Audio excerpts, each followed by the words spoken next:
Galw'r cynulliad. I call the National Assembly to order. First today, on behalf of all members of this Assembly, I wish to express our heartfelt condolences to all those affected by the dreadful events in Manchester last night.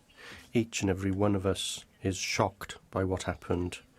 I know that people the length and breadth of Wales in all communities will condemn this unforgivable act of violence and will provide all possible support to the authorities and people of Manchester as they come to terms with what has happened.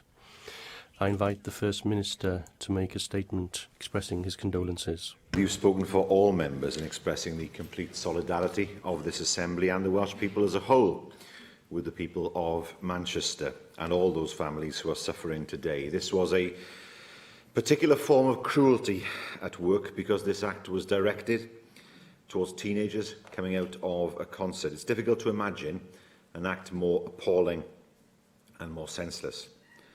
Llywydd all Assembly members and the people of Wales will want to stand shoulder to shoulder with the people of Manchester today. This is the cruelest type of terrorism against young people and teenagers at a concert. We must all stand firmly together against this kind of senseless cruelty, which is immoral and beyond comprehension. Police, the ambulance service, the NHS in Manchester and all those in the city who opened their doors and reached out the hand of help when help was needed. Already, we've seen countless stories of bravery, generosity and solidarity, which show beyond doubt that the people of Manchester and this country will not bow to terrorism, that hope, togetherness and unity will always beat hate and those who seek to divide us. Manchester is well known and well loved to very many Welsh people, especially those living in the north. It's seen terrorism before, and I have no doubt about the resilience and strength of that great city. So I have written both to the Prime Minister and the Mayor of Manchester, Andy Burnham, expressing our outrage at the attacks and offering our solidarity with the people of Manchester. I received a national security briefing from the Cabinet Office by phone this morning, and we will of course continue to monitor events as they develop. The priorities at this stage, however, must be to give families the support they need and allow the police the time and space required to conduct their fast-moving investigations without distraction. We must never get used to terrorism at home or abroad. We can never accept these attacks as a fact of life. We should continue to call it what it is: alien, cruel and hateful. The message from this chamber is that we will not be cowed, nor will we shrink into the shadows, and nor will we change our way of life. So that is the best tribute we can offer to the people of Manchester today. I ask members to stand for a minute's silence. Members.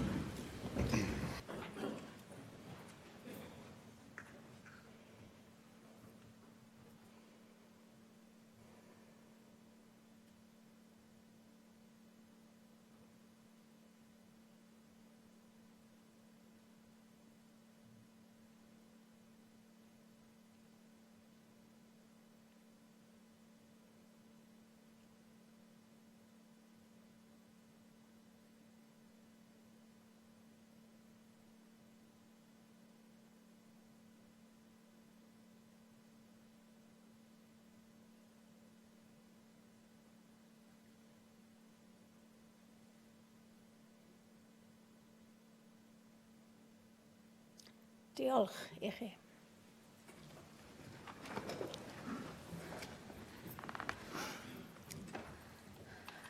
Fy ngorchwyl trist arall y My other sad task this afternoon is to mark the passing of the former First Minister of Wales, Rhodri Morgan, who died suddenly last Wednesday. Many of us have lost a friend, and Wales has lost a political giant, and we extend our condolences to our colleague Julie, who has lost her life partner. I invite the First Minister to lead the tributes to Rhodri. Diolch, Llywydd. Could I begin by offering the sympathies of the whole chamber to Julie and the family after the shocking news that they received. I'm sure all members will want to join me in those sentiments. Last week there was a leaders' debate that some of us took part in Penarth. When I left that debate, as soon as I left the chamber the debate had taken part in, I received the news that Rhodri had passed away. Hywel Rhodri Morgan was named after two kings, and he served in this place with distinction as First Minister for nearly 10 years. There are many of us who knew him, had the honour of knowing him for many of those years, and we will all, I'm sure, in the course of the next hour or so, share some of the experiences, so many of them pleasant, many of them, all of them pleasant, that we had in his company. The first time I met him was in 1997, the summer of 1997, in the Metropole Hotel in Llandrindod Wells. The Yes for Wales campaign had organised a weekend event there to discuss campaigning for the forthcoming devolution referendum in the September of that year. I remember watching that evening a rugby match, USA versus Wales, with Rhodri and Kevin Brennan. Rhodri was a great sports fan, as we know. And I first had experience of the wit that he had, because the game was being played on what seemed to be a public park. Behind the post there were no terraces, no stands, but woodland. And Rhodri, in the course of the game, had to say, "I've never seen such a well camouflaged crowd." And I remember that's the first time that I heard him speak, and he then started to speak to me, and that's the first time I had a conversation with him. He was very proud to have been First Secretary, as it was in 2000, and subsequently First Minister, and a role, of course, he filled in every way in his time in that role. So he was pretty much the same age as my father, 10 months younger than my father, and I saw him very much as part of that generation. He was, to me, somebody who I saw as a father figure in politics, that the phrase father of the nation has been used, but certainly he was somebody that I very much looked up to. He was somebody who commanded such respect, but of course he was somebody who was down to earth. Tell this story in Welsh because it only works in Welsh, because of the fact that Rhodri is far older than me. I always called him chi, and after a while he said, "Listen, bachgen," he always called me bachgen, "you have to now call me T," which was difficult for those of us who are Welsh speakers to make that change. But that's what I did, and I spoke to my grandmother, who was alive at the time, and I told her that I called Rhodri T, and she said, "What? You're calling Rhodri Morgan T? Have you no respect?" Well, I had respect, there is no doubt about that. But with Rhodri, and I'm going to use a word that is used in the Aman Valley, there were no clemme, no airs and graces. That's the English term. Commanding great respect, but for him there was no ceremony, no airs and graces. What I am now as a politician I owe to him. He was the person who gave me my opportunity in July of 2000 to become Agriculture and Rural Development Secretary, as the title was then. These days, when we have cabinet reshuffles, they take place on a pre-arranged schedule, they're planned beforehand. He rang me at 10:30 on a Saturday night to tell me that I'd been promoted to the cabinet and would I join him on the way to the Royal Welsh 2 days later. So there was no notice given. That was the way that Rhodri was, ringing at that time on a Saturday night. Many of us will remember the foot and mouth crisis of 2001. Rhodri's view was that as a young minister I had to get on with it, that it was my responsibility, but he was there to give help and guidance and support if it was needed, but he never interfered. He let me learn, he let me deal with the situation, but he was there if I needed his advice, and I very much valued that. It was truly an honour for me in December of 2009 to succeed him. But Rhodri was very much a family man. He delighted in his family. He delighted in his grandchildren. He spoke with much pride about all his family. For those who've been to his house, he had a set of rugby posts there. He had a copse where he'd often light little fires where people could gather, and for him, family was everything. When he left active politics, he was determined to take up other interests, which time had prevented him from doing in years gone by. He started learning the piano. For those of us who remember him as First Minister, when he couldn't turn a computer on, he became somebody who was a great technophile. And I used to pull his leg that pretty soon he'd be dominating Twitter. And he loved his garden. He was a great gardener. Many people in this chamber and outside will have the experience of going to Rhodri's house and being presented, quite often with a cabbage from the garden, fresh from the soil, often with the soil still on it, I remember. But he delighted in that, and his pride in his garden was something that was obvious to all. He had a fantastic bank of knowledge about everything. It was amazing what he could recall. Particularly, he had an encyclopedic knowledge of sport that went back to the 1940s. I often think that Rhodri would have been a fantastic pub quiz team companion, given his great knowledge on almost any subject. There was literally nothing, I felt, that he knew nothing about. He could always tell you something new about almost any subject. Rhodri was a hugely intelligent man with a fine mind, but he was at home with anybody. He had a remarkable talent for remembering people's names. He would meet people 10 years on from their original and perhaps only meeting, and he would remember their names and remember what they had said to him. How he did it, I don't know, but it was incredible. And it went so...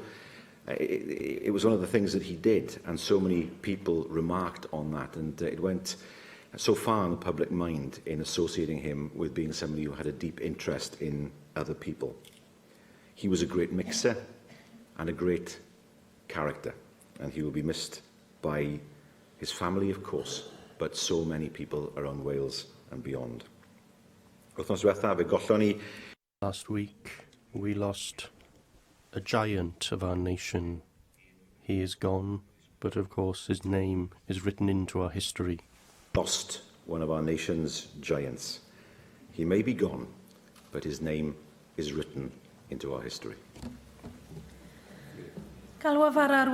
I call on the leader of the Welsh Conservatives, Andrew R.T. Davies. Presiding Officer, could I begin by obviously passing on our deepest condolence to Julie, who joins us here today, and the rest of her family, who I believe are in the gallery, from the Conservative group and from my good self personally. I well remember the first time, and I made this a comment last week when I first met Rhodri, and he was busily barricading his garden out to try and stop my cattle going into his garden. And I have to say, as a farmer, you normally get used to quite a few irate individuals when your cattle are doing a merry dance on their garden. Rhodri was more interested in what type of cattle they were and the ultimate destination of where those cattle might be going. And I think that well encapsulates who Rhodri Morgan was. He was a man who had a willingness to want to know, a thirst to understand, and above all, he was a genuine, decent, upright individual. And I had the real privilege to serve here in one term of this Assembly in 2007 to 2011. And as a new member, admittedly from another party, he always engaged, he always discussed things, and you always felt you had that sense of camaraderie with him. And I feel deeply privileged to have been able to serve one term in this institution, and the way that he conducted himself in the role of First Minister, which, as the First Minister has pointed out, he had huge pride in occupying that position and wanted this institution to succeed. We as a country owe him a great debt of gratitude for the way the former presiding officer has highlighted previously. He stabilised the ship along with others when this institution's future wasn't secured and there was a huge question mark. And we are fortunate that he was there at the helm, working with others to make sure that devolution did turn into the permanent part of our democracy and permanent part of our country here in Wales. I well remember the times when he would be in here as First Minister, very often not quite on his own on the government bench, but he would start First Minister's questions quite happily, standing there with a handful of colleagues around. And it was a different time in those days, in 2007, 2008. And he would give you a very detailed answer. He would give you an answer that you might disagree with, but you understood where he was coming from and where the government came from.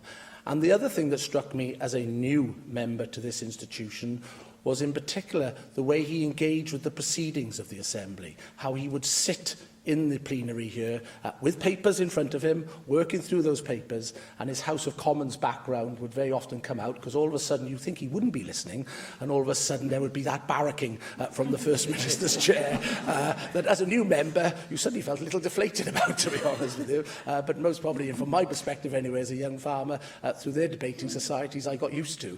And I well remember then how he moved to the back benches, and I might be wrong, but I think he occupied the seat that Julie sits in today. Perhaps the Labour's business manager could confirm that, but I think it's roughly there. And again, he wasn't a First Minister who just went to the back benches and sat quietly. He engaged, and he had that thirst, he had that appetite for life that could be an inspiration to us all, I would suggest. I don't for 1 minute profess to have been a friend with Rhodri in the personal nature that many of the front bencher and the Labour benchers will indicate, no doubt, in their tributes. But I feel hugely privileged, and I'm sure members of my group feel hugely privileged, that we were able to call Rhodri a political friend and a political acquaintance. And the First Minister touched on the point about how he would calm people when they met him, he would put them at their ease, and he always showed an interest in people by picking up their name. And when I came home from the leaders' debate, and I am grateful to the First Minister who very kindly rung immediately after the First Minister's debate to inform me of the tragic news, like I know he informed the other leaders, that I was speaking to my wife after, and she remembers a function that we attended. And for most wives or husbands who are attending with their respective spouses in the political world, those type of events very often are regarded with horror, because you're being thrown to the wolves very often. And Rhodri sat by Julia at this particular luncheon that we were attending, put her completely at her ease, and was genuinely enthused by what she was doing, wanting to know about the things in life that she was interested in. Likewise, obviously, Julia was asking him the questions back. But that was Rhodri. He could put you at your ease, he could understand what you were talking about, and he could also offer you an answer and a perspective of life which encapsulated the man he was. He was just a thoroughly decent, honourable, upright individual. And we are, as a country, extremely, extremely fortunate that we had a man of such calibre at the outset of devolution, taking the chair, steadying the ship, and putting us on the journey we're on. As I open my remarks, I close with them by again reinforcing our condolences to Julie and the rest of the family. The loss must be huge, but hopefully, with the passage of time, the grief that you feel will be put to one side with the many happy and warm memories that you will have of indeed a great man. I call on the Leader of Plaid Cymru, Leanne Wood. On behalf of Plaid Cymru, I'd like to express my condolences to Julie and the family, to fellow party members, colleagues and everyone who knew Rhodri Morgan. I'm sure everyone who knew him had fond memories of him, not only as a leader of the country, but as a person of kindness, humour and warmth. And many of us in this chamber worked with him when he was First Minister. My memory is of a leader who was always willing to engage. He was quick thinking, he was a real character, and he was a patriot. He was willing to listen to others whilst setting out his own view and his own vision for Wales. The phrase man of the people is used a lot in politics, but with Rhodri it is well deserved. He was well known and popular with working people and with people outside of his own party. He was a politician that people could relate to. He had a dry and memorable sense of humour, but beyond his personality, those people who were close to him can also be very proud of his political legacy. Rhodri Morgan led this nation in the early years of devolution, in those difficult, precarious times.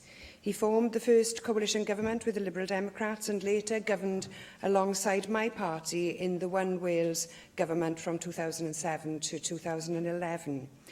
Those were really important steps in the early years of our democracy. Rhodri proved that Wales could unite and that devolution could see multiple parties exercise political power and that we could all work together jointly. Through his tenure as First Minister of this nation, he ensured that the foundations of devolution were cemented to ensure that it would outlast his time as First Minister. It was under his leadership of the country that this Assembly took its first steps away from Westminster in terms of public policy. Doing things differently, in a unique Welsh way, was part of Rhodri's political mantra. He will be well remembered for his clear red water. Rhodri's way struck a chord with people across all of the parties and none, and resonated with those who had initially been sceptical about devolution. As Assembly members, we still benefit from that legacy today. Without Rhodri Morgan, you could argue that we wouldn't be on the cusp of assuming greater responsibilities as an institution. I'll close my remarks with an observation. When asked in 2008 about this country's greatest achievement since devolution, he answered that it was our growing sense of confidence and our willingness to make our own decisions. Without Rhodri Morgan, Wales wouldn't be the country that it is today. Diolch o galon, Rhodri Morgan. Cwsg mewn hedd.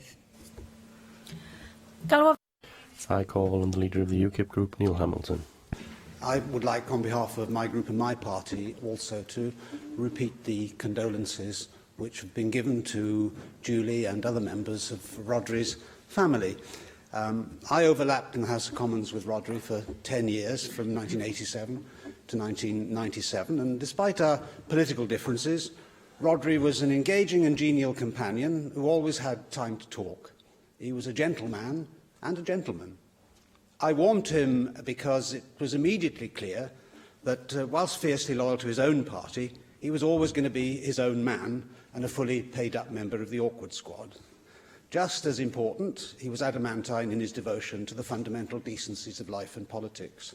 And as a sincere person himself, he was always able to accept the sincerity of others. He bore no personal rancour towards anyone, even those whose opinions diverged radically from his. Unlike some, he never believed that democratic debate was improved by personal abuse and mudslinging. He was broad-minded enough to recognise that people can be equally sincere in their desire to do good, even though they may differ fundamentally in their political prescriptions. He was part of that strand of socialist thinking which, in Morgan Phillips's words, owed more to Methodism than to Marx, but Rhodri was a nonconformist in a general sense, his unruly hair being a metaphor for his sturdy refusal to be controlled by anything other than his own conscience. His obituary in the Daily Telegraph described him as off-message Labour MP who defied Tony Blair to become First Minister. And he was deeply disappointed in 1997 when Tony Blair failed to offer him a ministerial post. But in retrospect, he might have agreed that Blair did him a favour. As Martin Shipton has written, what it really amounted to was that Rhodri, while certainly no wild man of the left, was the antithesis of the technocratic type of politician that Blair favoured. As a loyal party man, he sublimated his personal disappointment and used the freedom of the backbenches to throw himself enthusiastically into the campaign for the establishment of this National Assembly. In consequence, he has been rightly dubbed as the father of Welsh devolution, not only for his role in the original referendum campaign, but also his 10 years as First Minister. And he did as much as anyone to establish this Assembly as a permanent feature of Welsh life, confounding the initial scepticism of people like me. It may not be the strongest argument in his favour to say that without him I wouldn't be here today, but who can deny that this forum for the vigorous clash of opinions will be his lasting memorial? In the Assembly election campaign last year, Rhodri and I made a TV programme for S4C. And like all men in their anecdotage, we entertained each other with stories of the old days in the House of Commons and the characters who had crossed our paths. Always his own man, he announced his surprise decision to resign as First Minister on his 70th birthday, and he said, "There is never a right time to go, better not to outstay his welcome." Well, he may have been right about that then, but at only 77 years old, this is certainly not the right time for him to go finally, and Wales is much the poorer for his untimely departure. As a selfless public servant, he was universally respected across the political spectrum and loved as the warmest of human beings by legions of people he encountered in all walks of life. Dr. Johnson said that in lapidary inscriptions, a man is not on oath, but I can truly say that Rhodri was one of the most admirable men I've had the pleasure to know in half a century of public life, and it's an honour to walk in his shadow. I now call on Kirsty Williams to speak on behalf of the Welsh Liberal Democrats. Presiding Officer, we will hear much today, I suspect, about Rhodri as one of the Gwerin, one of us. And that was indisputably true. But we must also recognise that he stood out and he stood taller than us as well. As a politician, as a leader, as a father figure and friend to those of us from the class of '99 and in the communities across Wales. Now, many of the tributes have talked about his personality as being distinct from his skills as a politician. I think that they were very much one and the same. Robert Kennedy described politics as the most honourable profession. I know that Rhodri would have agreed, actually second only perhaps to playing fly half for Wales, that to be a politician, committed to ideals and values and representing community and country is an honourable profession that one should not apologise for. There was great honour in the leadership that he brought to this place and to the very notion of Welsh self-government. Those of us here back in those awkward few months and years of Welsh democracy, we will always remember and be thankful for the skill and the steadiness that he brought to this institution and to the role of First Minister. Those skills came from his very nature as a person. Everyone here will have a story, or two, or three, or four, or five, about a Rhodri anecdote. But it will never be as many as the stories, facts and tales that Rhodri had about every village, town, rugby team, sporting occasion. He was always great company. He showed me great professional and personal kindness. As we've already heard, he was an intensely proud family man, but he was also interested in your family. He always had time to ask me about my girls. And just like Julia, my husband Richard is often a reluctant participant in some of the formal events of which I demand his presence. But Rhodri always had time for him, always wanting to know about the cattle and the lambing season. When my mother passed away, he wrote not only to me, but he wrote to my late father. My father couldn't believe that the First Minister of Wales had taken the time to write to him about his loss. He was a decent man. On behalf of the Welsh Liberal Democrats, me personally, and my family, my greatest sympathy, Julie, to you and to yours. Jane Hutt. Rhodri was my friend, he was my leader when he was First Minister, and he was also my constituent. We shared a great enthusiasm for the beautiful Vale of Glamorgan. And Rhodri always found time to campaign with me, but he also loved his local walks, swimming in the sea with Julie at Whitmore Bay, and one memory from a friend this week of Rhodri spending time with her two young boys on Bendrix Beach in Barry, entertaining them on the subject of dinosaur footprints. But most recently, enjoying the produce from his garden. Carwyn's already mentioned it. A very special Stuart's Spanish omelette, made with the eggs from his latest batch of chickens brought at Riverside Market. And I also remember visiting Dinas Powys Primary School on Fair Trade Day and meeting Jayden, Rhodri and Julie's grandson. Now, Jayden is a member of the school's Eco Committee, and he was holding up this huge fair trade banana with his friends for the photos, very knowledgeable, of course, on fair trade issues. So knowing Rhodri and Julie as close friends with shared political commitments does take me back a long time, takes me back to the early 1980s, when I visited him when he was head of the European Office in Wales, and I was asking for help with European funding for the South Glamorgan Women's Workshop. Well, he set to work straight away, secured the funding, and that workshop opened in 1984 with a creche training women in IT skills and electronics, widely questioned at the time for being women only. But, of course, Rhodri backed us all the way, and 35 years later, thousands of women and children have benefited from that workshop. Always a champion for women's rights. Thank you, Rhodri. But we worked together on the Yes for Wales campaign, which took us both into the Assembly and into government as ministerial colleagues, and within a year, he was First Minister for nearly a decade. And much has been made and said of Rhodri's capacity to absorb detail, but it was also very important to remember that he was always looking to the long term, to the big policy ideas which could move Wales forward.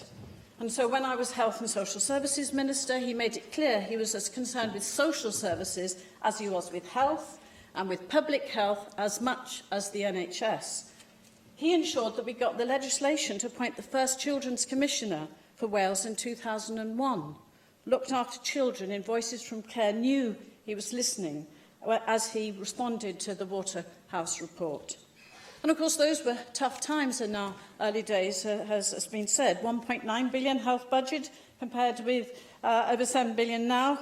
But we didn't do PFI. We brought in free prescriptions, and Rhodri opened our prestigious Swansea Graduate Medical School, and how proud he was to be Chancellor of Swansea University. He was passionate about our health service, supporting primary care, but also championing those outstanding scientists who put Wales at the forefront of medical research. The impact of his decision to appoint the Chief Scientific Advisors for Wales has been so significant. Again, his contribution to education has been distinctive, backing the foundation phase, recognising the importance of investing in the early years, bringing higher education to the valleys, launching the transformational 21st Century School Building Programme. Today, the horrific terror attack in Manchester is at the forefront of our thoughts. And we must remember Rhodri's swift response as First Minister to 9/11 and 7/7, bringing together all the faith leaders in a forum to establish new relationships which endure through thick and thin to this day. And Julie and I attended a deeply moving gathering on Sunday at the Hindu Community Centre, with contributions from ethnic minority organisations and faith leaders, many are here today.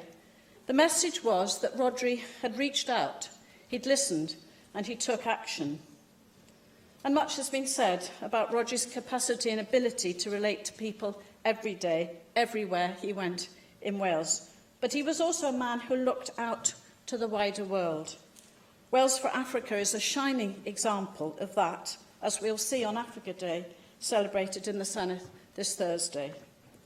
So Rhodri Morgan was a truly exceptional man who has made an indelible mark on Wales. He was a uniquely gifted politician with the greatest integrity and compassion. I've been so fortunate to know and work with him as a truly inspiring leader who defined the meaning and importance of devolution for Wales whilst crafting a distinctive identity for Welsh Labour. Now we must learn together from his life, his legacy, as a great and enduring friend to Wales. Diolch, Rhodri. Lesley Griffiths. Diolch, Llywyd. Extraordinary, inspirational, genuine, brilliant, original, unique. All adjectives that have been used to describe Rhodri in the hundreds of tributes I've read over the past few days, each one an accurate description of him. I met both Julie and Rhodri 20 years ago in the Yes for Wales campaign. I then worked on Rhodri's two leadership campaigns back in 1998 and 1999, the history of which is very well known. However, Rhodri absolutely believed his time would come, often quoting one of his beloved sporting analogies, 3 tries for a Welshman, which indeed turned out to be the case. When he became First Minister in February 2000, he ensured devolution, still very much in its infancy, worked for everyone in Wales by steadying the ship and providing exceptional leadership. Devolution will be his political legacy. Without him, it would have been a much more difficult journey. I was privileged to be elected by the people of Wrexham to serve under Rhodri in 2007. Rhodri and Julie really encouraged me to put myself forward to be an elected representative. So I owe him a great deal, and I will never forget his personal support and encouragement over the last 2 decades. I often sought his advice and wisdom, and I remember during one particularly unpleasant day during an election campaign, when opponents were hurling personal insults, he heard about this and rang me to tell me to rise above it, and remember politics was about playing the ball and not the man. Yet another sporting analogy. Even though I am still shocked and saddened at his sudden death, it is not possible to think of Rhodri for long without remembering a story to make you smile. And there are so many of those stories to provide comfort at this time. On his many visits to Wrexham, he often called at my house to see us. One Sunday, he had been to meet with individuals affected by severe flooding and arrived hoping to have a roast Sunday lunch before heading home to South Wales. However, it was my daughter's 6th birthday, so no Sunday lunch was on offer, just a chaotic house, and typically he rolled up his sleeves, helped prepare for the birthday party and cleaned the kitchen after. Colleagues who were here pre-2011 will remember, as Carwyn said, Rhodri chose never to switch his computer on whilst he was First Minister. Someone would do it for him, and he simply pressed the buttons to vote. However, following his retirement as First Minister, he decided he really needed to start sending emails. And on the Friday after he stepped down, he emailed me, congratulating me on my appointment as a Deputy Minister, telling me this was the first email he'd ever sent and I should treasure it.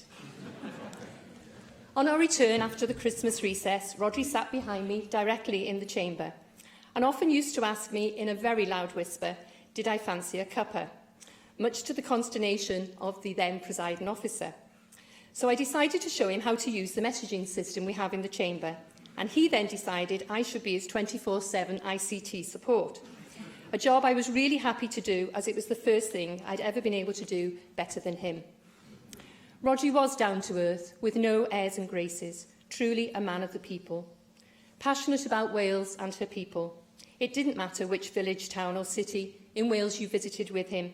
He had an encyclopedic knowledge of that place and invariably spoke to people finding a cousin or an old family friend. He made everyone feel comfortable and at ease, and that's why he was such a popular politician, known everywhere just by his first name. His loss is felt by so many people, which was emphasised to me on a visit to Wrexham Hospital last Thursday, when 6 people, none of whom I knew, just stopped me on the corridor to tell me they felt they'd lost a friend, even though they'd never met him. It was a pleasure to be in his company and listen to his stories. He was always happy to share his vast wisdom and knowledge with you. I valued his friendship and will miss him greatly.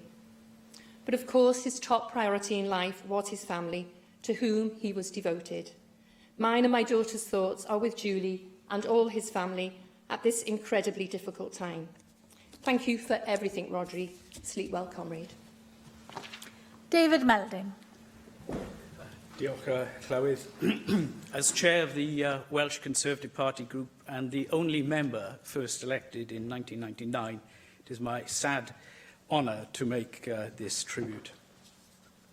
Devolution was a shaky structure when Rhodri became First Minister in February 2000. Only narrowly endorsed by the electorate, it lacked decisive leadership and had not created a stable government.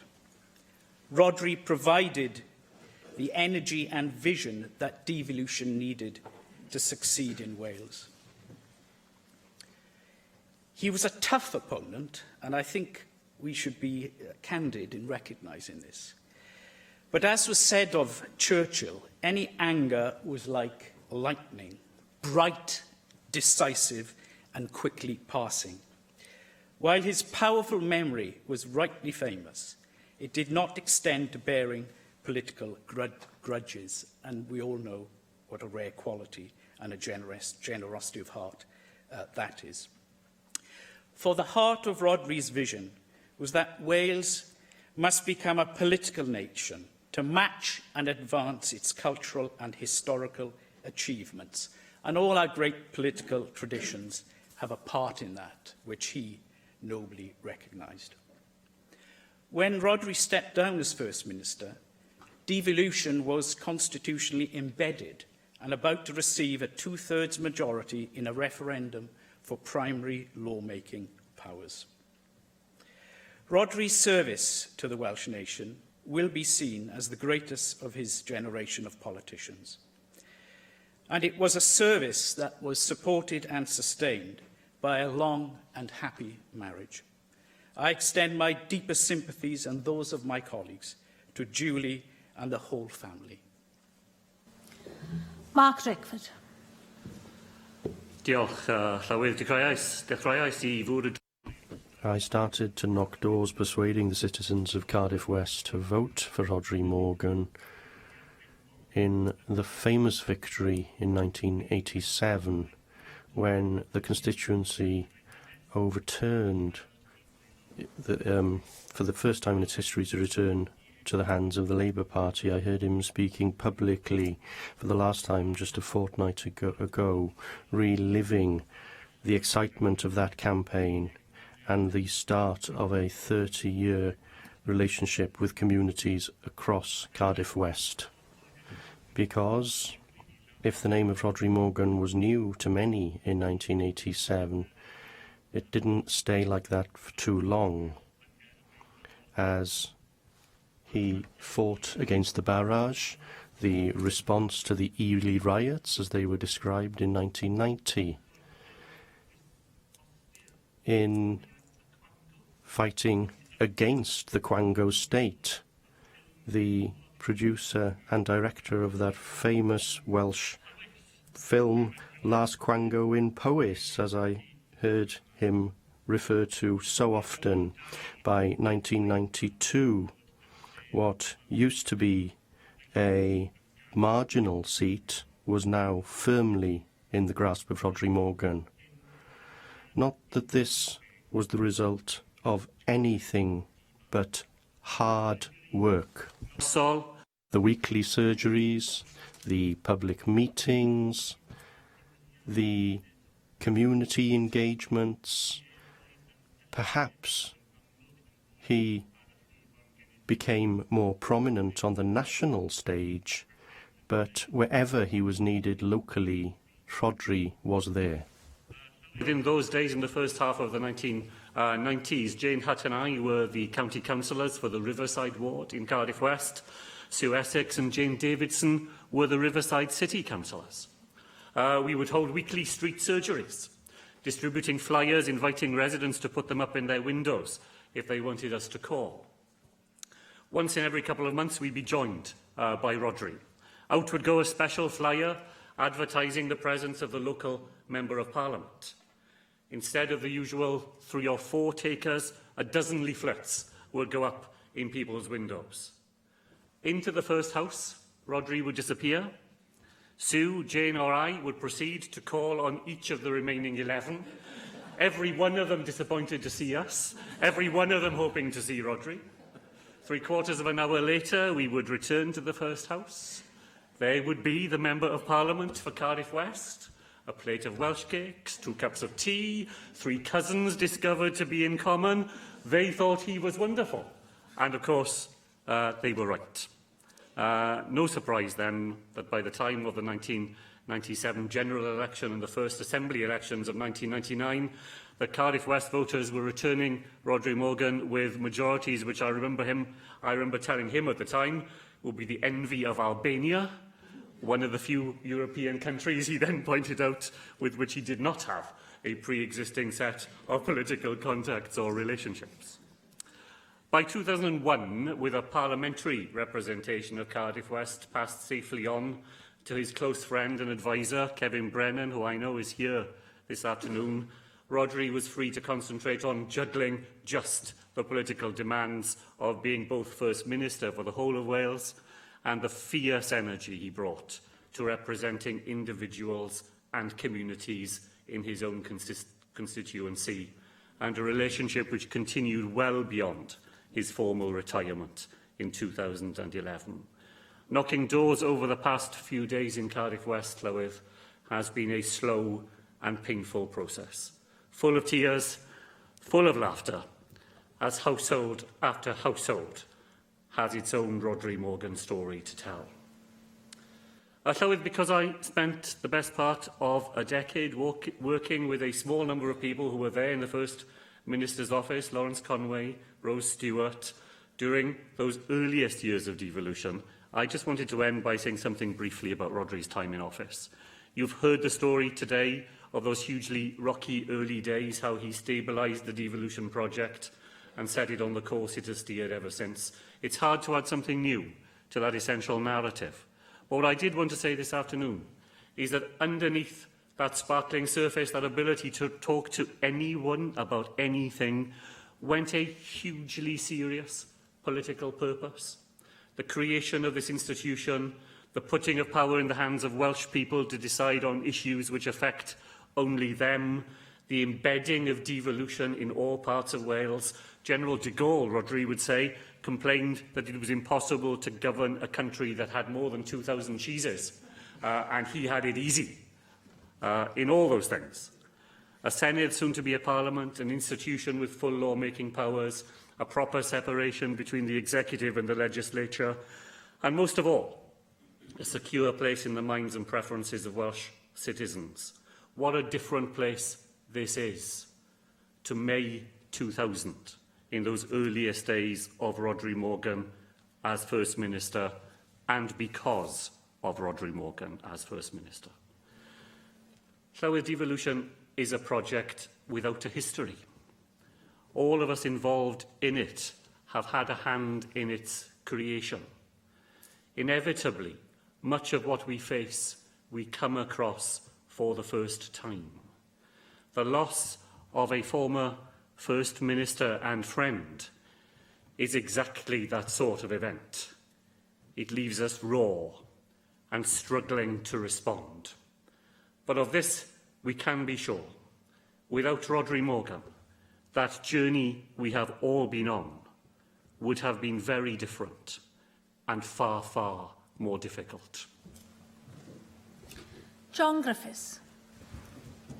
Diolch, Llywydd, and thank you for the opportunity to pay tribute to Rhodri in the Senedd today, and of course in the presence of Julie, who formed such a strong partnership with Rhodri over so many years in marriage and politically.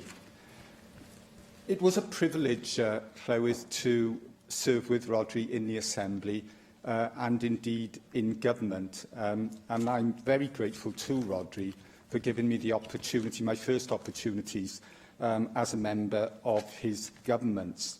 To work with him was a pleasure. His commitment to socialism, Wales and devolution, and his lively sense of humour made it a great pleasure.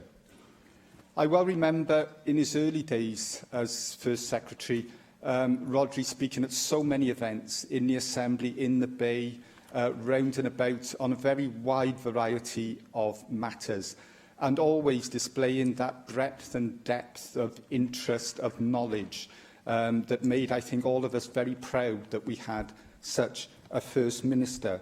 And that was certainly well in evidence at an international gathering of leading figures that I recall in the Celtic manner, when Rhodri gave a tour de force on the history and culture of Wales. And so many people came up to me and others from the Assembly afterwards and said that we must be very proud to have a leader with that depth of knowledge in terms of Wales' history and culture. And accompanying Rhodri to visits in steel plants in Newport East was a very interesting experience.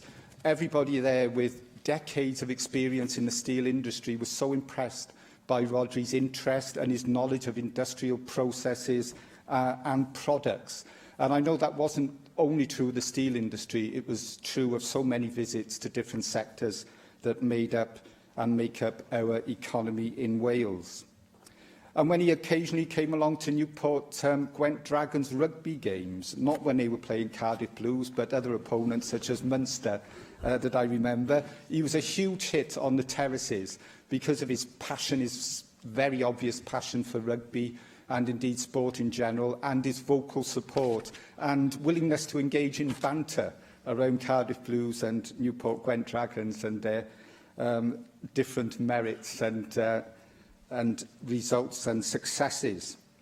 And of course, on the streets and doorsteps, Rhodri was just incredibly popular, and as so many have already said today, and has been said so many times outside this chamber, he had such an entirely natural and genuine ability to relate to people from so many different backgrounds.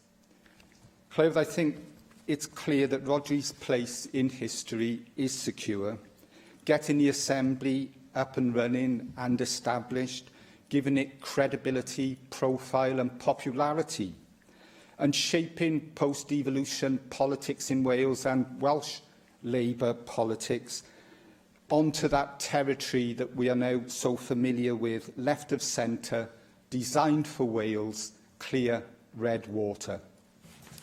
Simon Thomas. Diolch, Llywydd. Thank you, Clywyd.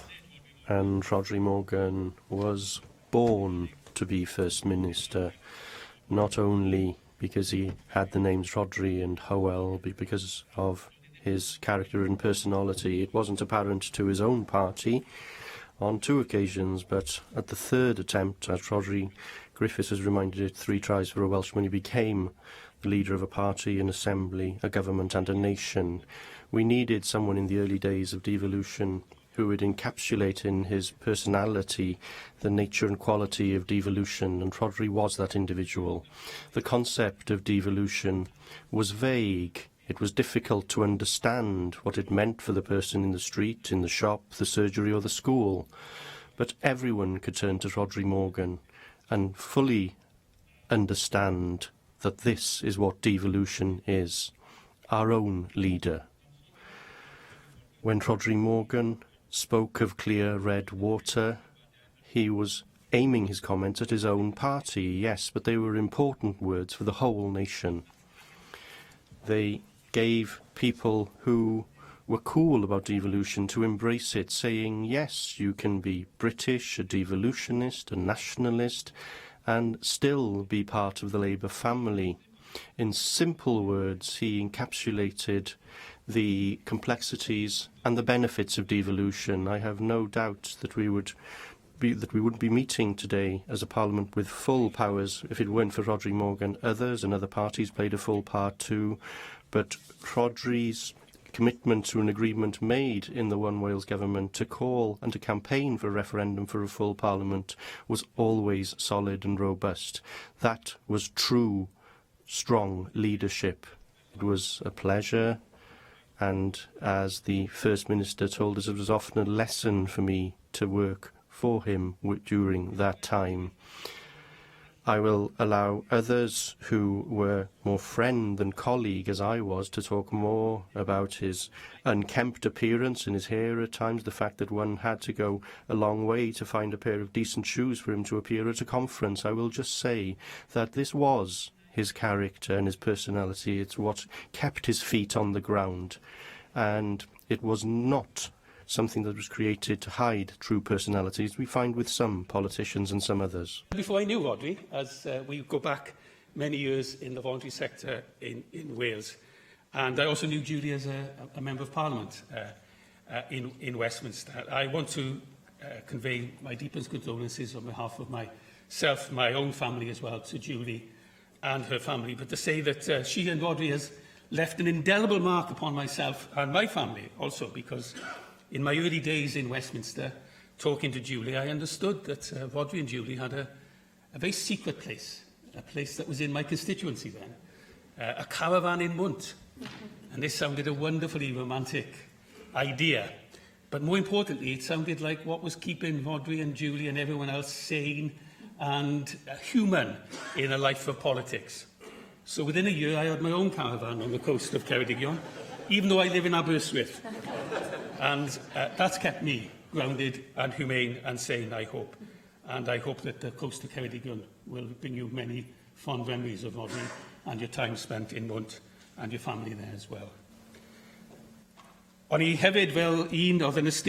As one who studied Welsh at university, he did know Rhodri Morgan's father, T.J. Morgan, who is a scholar and is well known to anyone who studied the Welsh language. He was also a master of the ysgrif, which is a particular type of Welsh prose which takes that minor issue and expresses its huge importance, and Rhodri Morgan himself was a master of that art, although he did it orally rather than on paper. But I did get hold of a collection of essays by T.J. Morgan and read it over the weekend to remind me of the humour and the ability to have broad-ranging interest that Rhodri also inherited. And there is this quote which struck me. T.J. Morgan, Rhodri Morgan's father, talks about arddel, and he would always emphasise the importance of espousing where one was from. And he says of the name Morgan, that Morgan who gave his name to Glamorgan is too vague, and there are too many Morgans in Glamorgan and throughout South Wales generally for one family to take the name as their inherited right. But through his work and his contribution, Rhodri Morgan claimed the whole of Wales and made it Glamorgan. Diolch, Llywydd. And I and my family, as many have done today, extend our deepest condolences to Julie and all her family in what is a difficult time, but I hope some of the tributes today have been of great solace to her and her family. Former First Minister Rhodri Morgan appeared in person to give evidence to our committee only 2 weeks ago for the inquiry Stronger Voice for Wales. And he demonstrated, as always, his enduring commitment to devolution, but also his passion and his intellect, and his warmth and his wit and his wisdom built on years of experience serving the people of Wales. But in my brief remarks today, I want to recall fond personal memories of Rhodri, the warm and engaging Rhodri, who people loved because they sensed it was genuinely reciprocated. When I was a Labour branch secretary many years ago, it was Rhodri who turned up on a sun-kissed May Day rally on the streets of Ystalyfera, holding up the traffic for 20 minutes outside Nesta's newsagents, then striding down the streets with the band playing and the Miners' Lodge banners flying, and then Rhodri speaking from the back of my father-in-law's flatbed truck to crowds on the rugby field, and then, as always, being mobbed by people who all just wanted to say hi to their Rhodri. And it was in the day before selfies. Being mobbed was an occupational hazard for Rhodri, as I discovered later as a Member of Parliament. My task in one Assembly election was to try and help chaperone Rhodri around Caerphilly town centre. We struggled to make headway, as everyone, simply everyone, wanted to talk politics or rugby or simply say hello, as if they had discovered a long-lost relative. And Rhodri loved talking too, knowing family connections of every other person and the intimate history of every street in every community. And what other First Minister or senior statesman would risk all to attend a local charity fundraiser in Dillons, in my hometown of Maesteg, at which a long-time friend of Rhodri's was performing live on stage? During the act, Rhodri accepted an invitation to go up on stage to take part. It was quite an unusual act. So we all watched with growing concern as Rhodri duly lay himself down on a bed of 6-inch nails and for added relish allowed the performer to walk across him. The headlines were writing themselves in my troubled mind.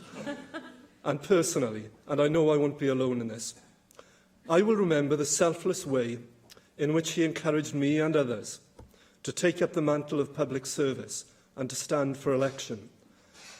I can honestly say that I would not have done so without his gentle but persuasive persistence, that this was a noble calling worth pursuing. And importantly, he also persuaded my wife that I should. I've never regretted it, not least because I and others continue to look up to people like Rhodri as role models of lifelong public service in Westminster and here in Wales.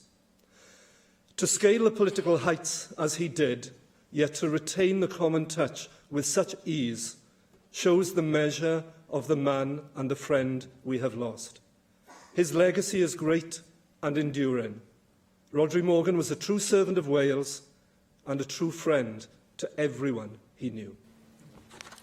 Dafydd Ellis Thomas. First of all, Julie, it is so typical of you and of Rhodri that you should be with us in your place today, and we thank you for being here because it enables us to address you warmly, as I do, on the part of my own long-standing and mild friendship with you and the family going back so many years.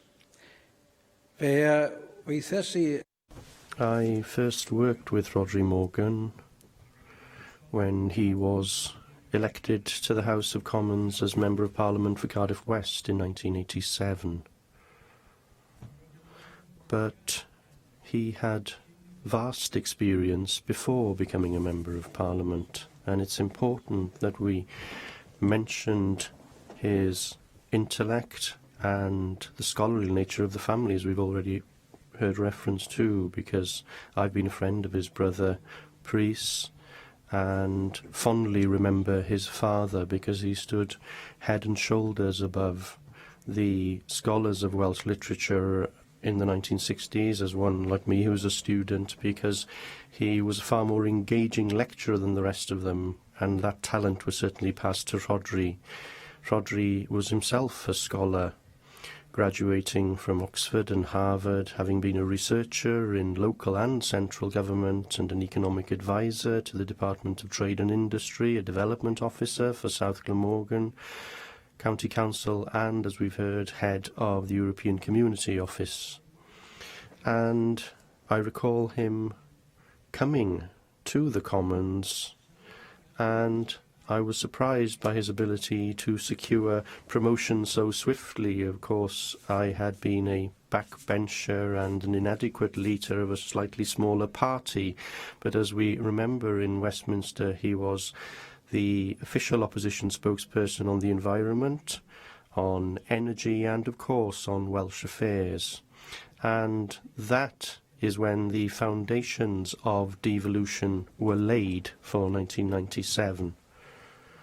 And his final act in Westminster perhaps was to become chair of the House of Commons Select Committee on Public Administration, and it's important that I mention Rhodri's contribution as a parliamentarian within the UK.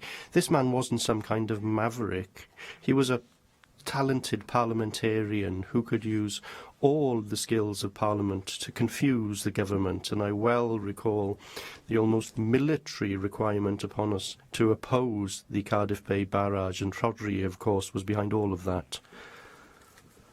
And when he came here, well, I could keep you here all day. You all know of the wonderful 10-year-long relationship that I had with Rhodri as First Presiding Officer, and he, of course, was the First Minister, because he was the man who created that post for himself. And that incident was one I may remind you of before concluding this afternoon. It was around 1 PM, and at that time I think the Assembly would gather at 2:30 in the old chamber. The message had been issued that Rhodri Morgan wished to change his title. And, of course, he informed the then presiding officer and said that the title was to be First Minister in English. But then we got to the nitty-gritty. What was the correct Welsh translation of First Minister? Because some translator, who shall remain nameless, who doesn't work at this place any longer, had translated First Minister as Gweinidog Cyntaf. And, of course, very rarely in one's life does he feel that he has authority on any issue, but I knew that the Gweinidog Cyntaf was the first minister that came to chapel, and then there was another and another one following that, and I try to explain we have two ways of saying this in Welsh. Reality, and there is real primacy. So there is only one translation of this. First Minister yn Gymraeg, Prif. First Minister in Welsh, Prif Weinidog Cymru.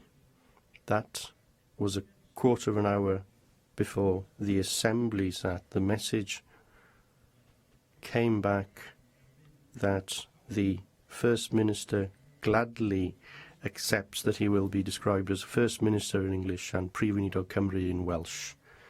And I was the first person in the universe to use the words Presiding Cymru, and I remember saying it slightly sort of voce, so nobody got too excited, but there was always one, and Rhodri Glyn got up on a point of order, asking the presiding officer what this new title was, and was he truly Presiding Cymru?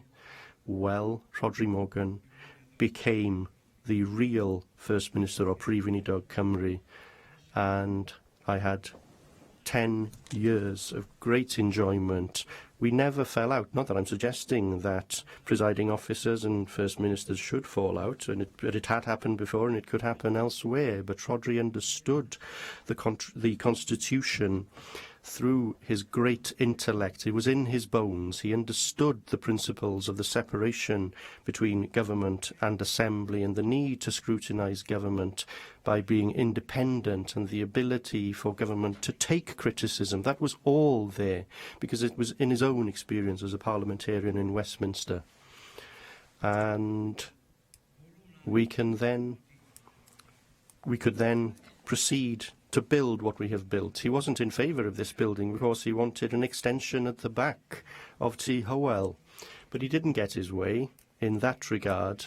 But he was the first to say, once this building was built, that he took great pride in it. And I am delighted that we are to celebrate his passing in this place, appropriately in this building next week. It's the building of the people of Wales. But Rhodri Morgan built the politics that made it possible. Mick Antoniv. I had the honour to know Rhodri over many decades. That wasn't very exceptional. I think everyone involved in the Labour Party in Wales knew Rhodri at some time or other. In fact, everyone in Wales seemed to know Rhodri at some time or other. And I do remember his personal kindness to me and to my late wife, Elaine.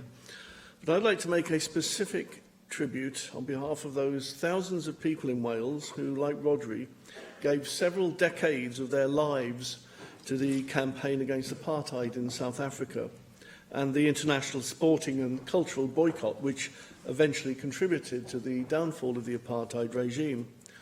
In Wales, through the Wales anti-apartheid movement, it was one of the most effective campaigns across the world. It engaged over several decades, generations of activists, and knew no party political boundaries. And Rhodri was a founder member of the Wales anti-apartheid movement. He was at the forefront of that movement, and alongside many other major Welsh political figures, such as Neil Kinnock, Lord Jack Brooks, Phil Squire, who was then the leader of Mid Glamorgan Council, Jenny Randerson, South Glamorgan Council leader Bob Morgan, David Ellis-Thomas, David Ewan through song, and many others, Di Francis. Rhodri, alongside Julie, was always there in that campaign. In the 1980s, he was part of a delegation to the National Eisteddfod, which successfully established a cultural boycott, something which would in previous years have been unheard of. He supported the rugby boycott, something that was not easy for an ardent rugby fan. He actively campaigned and supported the calls for the release of Nelson Mandela. And upon his release from prison, Mandela's that is, he proudly spoke of the special link between Wales and South Africa.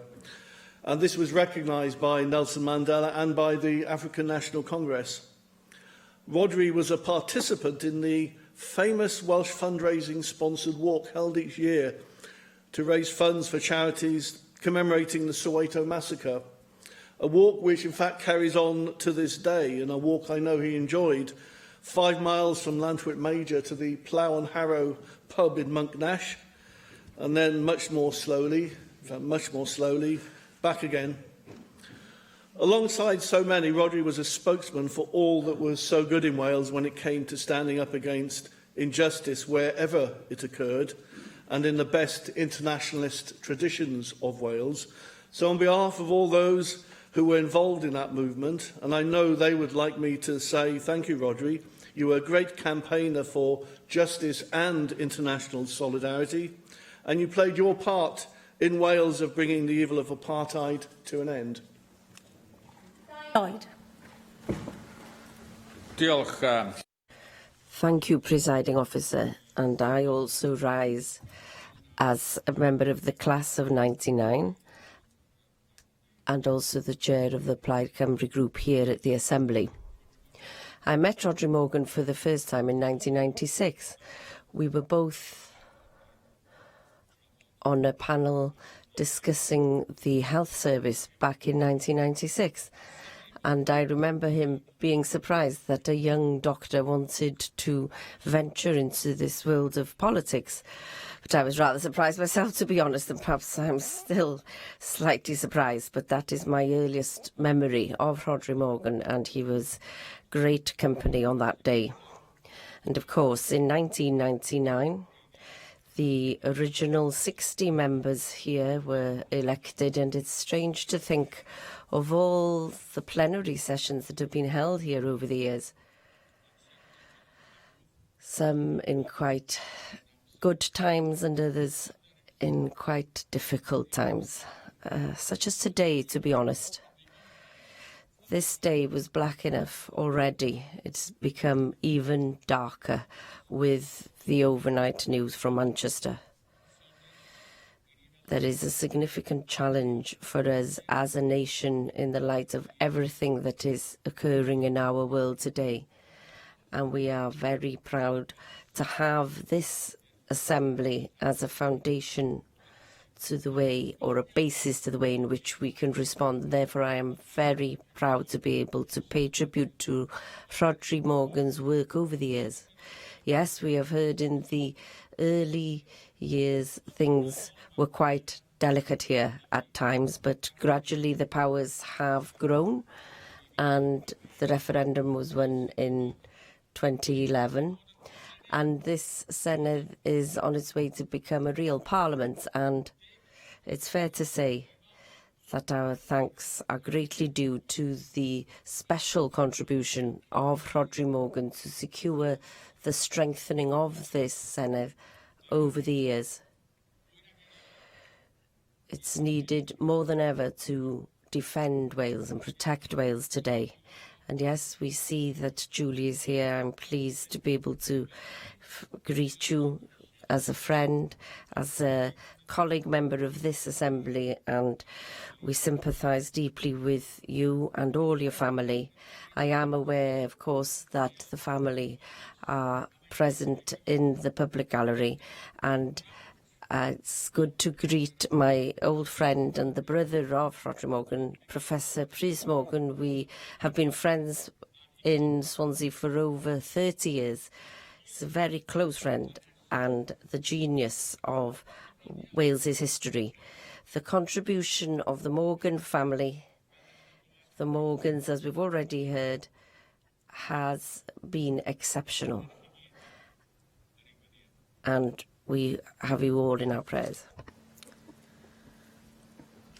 Julie James. Diolch, Llywydd. Well, I just wanted to share a few short anecdotes from our family about Rhodri and Julie as well. One cherished story in our family is, long before Rhodri had ever become a public figure, and in their early relationship, Julie took Rhodri up to meet my grandparents in a little cottage on a hill above Swansea.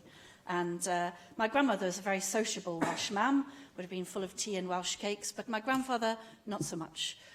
Could be a little judgmental, perhaps, and very firm in his views and beliefs. So my father called a little afterwards, perhaps with a little trepidation, to see how the visit had gone, and astonished to find my grandfather said that he was all right.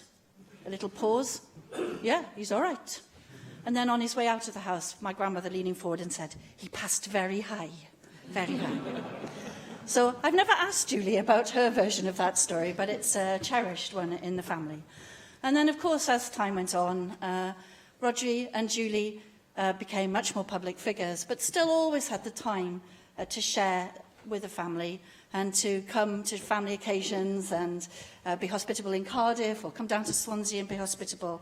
And the whole family cherishes the spirited discussion that ranged right from autism at the last lunch in the family and in Wales as a wider thing, the labyrinthian family connections of who was related to who and sleeping with who and not sleeping with who or divorced from who and so on, that Rhodri could effortlessly span, the intricate details of Cardiff and Swansea local politics, which he seemed to have also a labyrinthian knowledge of extraordinarily, and then even more astonishing, my father mentioning something that had happened in Canada, a spirited and in-depth discussion about Canadian politics and the relationship of Welsh mining into Canadian mining and so on.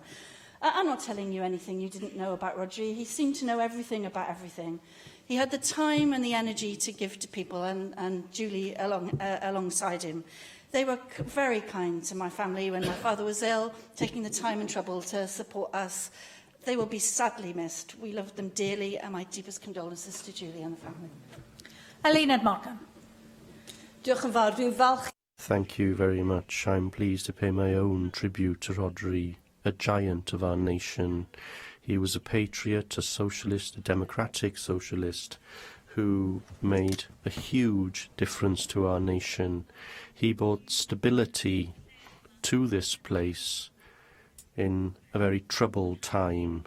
My own story with Rhodri goes back to the 1980s, when I was extremely proud that our branch of the Labour Party was the first to nominate Rhodri to be our Member of Parliament for Cardiff West. I will never forget that, and Rhodri never forgot that, because the love that that community had for Rhodri was immense. He loved the working class there, and they loved him back. And he was authentic in everything, and that authenticity was something that came over very clearly. A little too authentic for some of it. At times we had to send him home to change his jeans that were too dirty, and he had no shirt and tie, and we had to send him back to smarten himself up a little bit for Ely. But he made a huge impression on our nation. And I just want to pay a quick tribute in poetry. He was a great choice, and Rhodri, full of life and fun, a Labour man to the core, and may that persist, a giant of the people and a giant of his nation. All our love at this really difficult time, and thank you very much for sharing Rhodri with all of us. Julie Morgan. Diolch. And I wanted to speak very briefly just to thank you from all parties for your tributes, because they are deeply comforting. I know that to be First Minister here for Rhodri was the pinnacle of his political career, and he loved this place, he loved this Parliament, this Assembly. He also loved the House of Commons. He loved the thrust of politics, and he had enormous enthusiasm for it.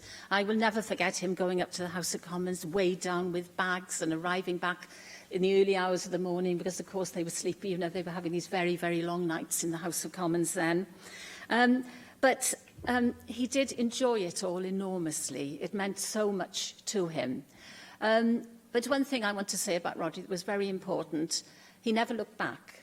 He made his decisions, and he never regretted them. And so when he left here as First Minister, he never looked back, and he never said to me, oh, I wish I'd done this or I wish I'd done that. He just looked forward and what he still wanted to do. And the 8 years that he had after being First Minister, I mean, they were so full and so fulfilled.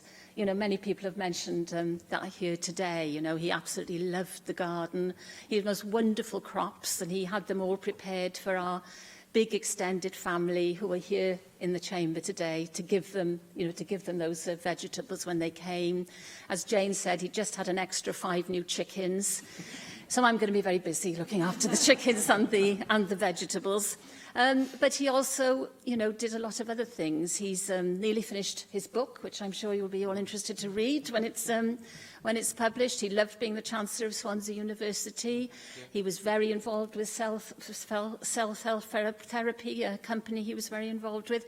So every minute was enjoyment, and he really he really always looked forward. He was immensely fulfilled.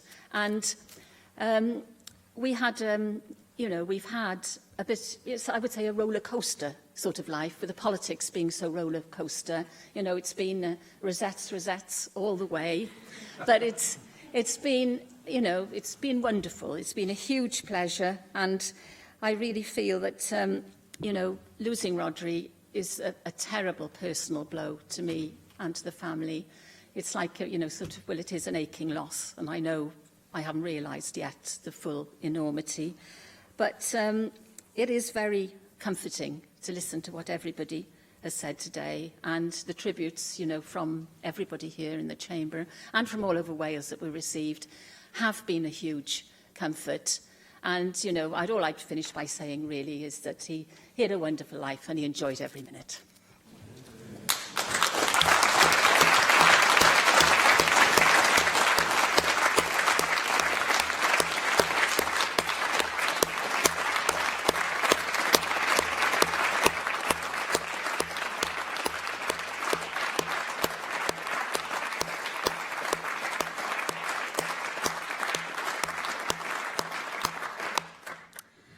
Dwi'n ddiolchgar i chi gyd. I'm grateful to you all for your noteworthy and sincere contributions, and I'm particularly grateful to Julie and the family for sharing these tributes with us. We will never see the like of Rhodri Morgan in this Senedd again. You've all alluded to his humour, his wit, his detailed and encyclopedic knowledge, and his unrivalled intelligence, coupled with the force of his rhetoric. And for those of us who have served here since 1999, we will not forget his courage and boldness in creating and leading the Welsh Government. Rhodri ploughed his own furrow and did so in order to do what he believed was best for this nation.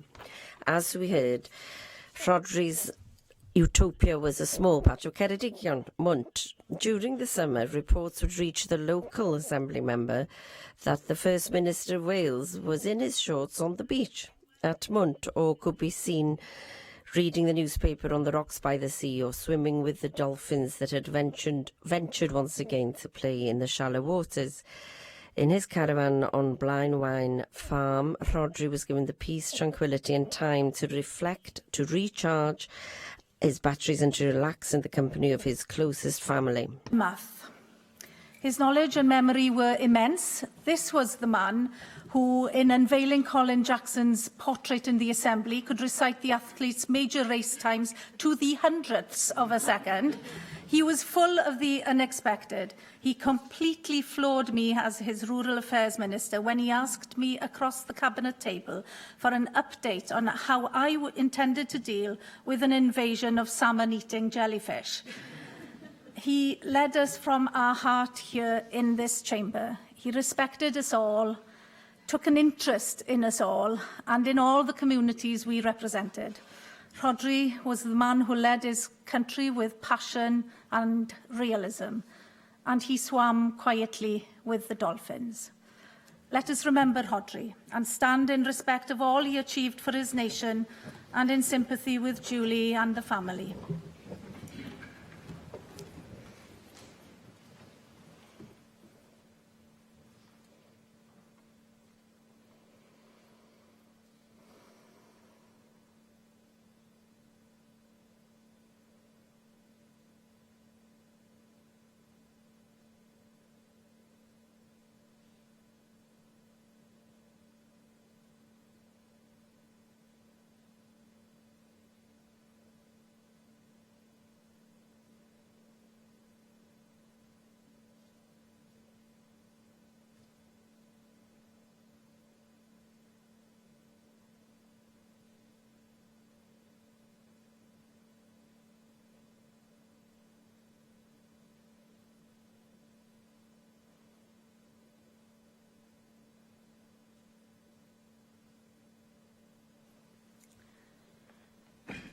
Diolch, Rhodri, a dyna ddiweddar ein 10 Thank you, Rhodri, and that concludes our tributes.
Cwestiynau. Questions now to the First Minister. And the first question is from Paul Davis. Thank you, Llywydd. What is the Welsh Government doing to improve health services in Pembrokeshire over the next 12 months? Well, our priority is to provide the people of Pembrokeshire with health services that deliver the best possible outcomes for patients. First Minister, it's important that we do improve health services in Pembrokeshire over the next 12 months to start to tackle obesity, because unfortunately obesity rates in the Hywel Dda University Health Board have increased as compared to other health boards. Now, I accept that the Assembly passed a Public Health Wales bill recently which will assist in tackling the problems of obesity, but can you tell us what specific steps the Welsh Government intends to introduce in the next 12 months in order to start to tackle obesity problems? Well, of course, we have considered this previously, and it's fair to say that there's more yet to be done. We want to build on that basis in order to ensure that strategies are put in place to deal with this problem. It's not just the problem in Wales, but in every wealthy country in Western Europe, and of course it's arising too in countries where it hasn't been seen previously. Thank you, Llywydd. First Minister, you know that the people of Pembrokeshire are very eager to return to a situation where paediatric services are available in Withybush during the nighttime hours, so that they're available 24/7. There's a petition to be presented to the Assembly to that end. Just for clarity, do you agree that that is the ideal position that we should aim towards, and do you, as a government, have a timetable for achieving that? Well, what's important, of course, is that services are secure. Where services have been amended and the Royal Colleges have said that that is something that should have been done, then we support that as a government. But having said that, we must ensure that every service that can be delivered at Withybush is available in the hospital. But it doesn't mean to say that everything that people would wish to see has to be there, but we must ensure that the whole services are secure. Question 2, Marcus Sheward. What support is the Welsh Government giving to the North Wales economy? We continue to support economic development across the whole of Wales by helping businesses to grow, investing in high-quality infrastructure and improving economic development conditions. Thank you. At the CBI North Wales dinner a week ago last Thursday, which of course your colleague Ken Skates also attended alongside some other members, we heard that the North Wales Growth Deal bid was nearing completion and then ready to go to UK Government and obviously Welsh Government. When the UK Government first made the growth bid offer, it said it would be looking to work with the Welsh Government to devolve powers down, and in his stakeholders update in April, the Chief Executive of Flintshire Council, who is leading the team putting together the bid for the 6 North Wales councils, said ambitions for devolved powers to be granted to the region include transport functions, strategic land use planning, business innovation, advisory functions, careers advice and taxation, by which means devolved taxation powers, all powers which are within the gift or otherwise of Welsh Government. How will your government be responding to this call? Well, carefully, I think, is the word that I'd use. Firstly, if we look at business rates, if they were to be devolved to local authorities, then 17 of the 22 local authorities would lose out. So we must be careful that we don't see that situation arise. We will look to devolve powers to appropriate bodies where we can. It's fair to say that not all local authorities are able to exercise those powers effectively. We want local authorities to work in regional bodies, but we are fully committed to the growth bid, and of course we will work with the UK Government in order to take that bid forward. Hannah Blythen. Since being elected a year ago, I've not only wanted to serve my own constituency, but also to be a strong voice for the whole of North East Wales. And I'm pleased that in the past 12 months we've witnessed much Welsh Government investment in my own constituency alone, from Flint Castle to Theatre Clwyd, to support for local businesses, but alongside major proposals to improve our infrastructure across the whole of North Wales. Does the First Minister agree with me that what the people and communities of North Wales need is action, not just words, and that we will further reassure us in North Wales that the Welsh Government remains committed to investing and supporting our region? Very much so. I mean, work is already underway, of course, to help to deliver the Wilfa Newydd project. We announced a £20 million fund to establish an advanced manufacturing and research institute supporting key employers like Airbus. We've announced plans, of course, to invest more than £200 million in the A55 A494 corridor. We've committed £50 million to take forward the first phase of the North East Wales Metro, and of course backing a little further west for the third crossing over the Menai. That's in addition to £1 million of the funding to develop a new business hub in Wrexham, supporting 100 new businesses. I now call for questions from the party leaders. First of all, Plaid Cymru leader Leanne Wood. First Minister, people across Wales are grieving for those in Manchester and further afield following the horrific events last night. I'd like to pass on my condolences and solidarity with everyone affected. The senseless violence and the fact that there are children and young people among the victims has left the whole of the UK devastated. I know you made a statement earlier on, but can you place on record all of our appreciation for the men and the women of the emergency services and all of those people who have worked overnight and today to treat the wounded and to help those get to safety? It's worth reiterating, in my view, how much our public service workers are valued at a difficult time like this. Very much so. I'm sure that the entire chamber was supportive of what I said earlier on, and indeed what the leader of Plaid Cymru has said. There are always exercises to deal to look at how attacks like this can be dealt with, but when it actually happens, then of course the system is tested very rigorously. And certainly what we have seen from the emergency services, what we've seen from the hospitals, what we've seen from the community shows the level of resilience even in the face of tragedy. Thank you for that answer, First Minister. And while the facts as to who is responsible are still being established, we know that attacks like this can put enormous strain upon community relations in Welsh cities as well as in other parts of the UK. One of the objectives of extremists, aside from harming innocent people, is to divide communities. They want to make people fearful and suspicious of each other so that they can profit from alienation and division. The real story is of people of all backgrounds and faiths, emergency workers, taxi drivers, coming together to face down those extremists. Will you reiterate today, First Minister, that none of us here will let terrorists divide our communities? Absolutely not. Extremists only represent themselves, a very small number of people with a worldview that is intolerant and is driven to violence. They are happy to murder people of all religions or none. They are happy to murder young people who are doing nothing more than going out for a night out. It's too early to say, of course, the extent of what surrounded the events last night. The police are still investigating, and it is important that there's no speculation in order for those investigations to be carried forward. But make no mistake, whoever carried out the attacks of last night represented only themselves and a very small group of people around them. They can never represent an entire community. Diolch yn fawr, First Minister, and I'm sure that message would be appreciated by many communities throughout Wales and beyond. It's important, First Minister, that everyone remains calm and that we don't change the way we live our lives in the face of this senseless and tragic violence. People are planning to visit our capital city in the coming weeks, need further reassurance. Can you update the Assembly on the security preparations for major events, such as the Champions League final in Cardiff on June the 3rd?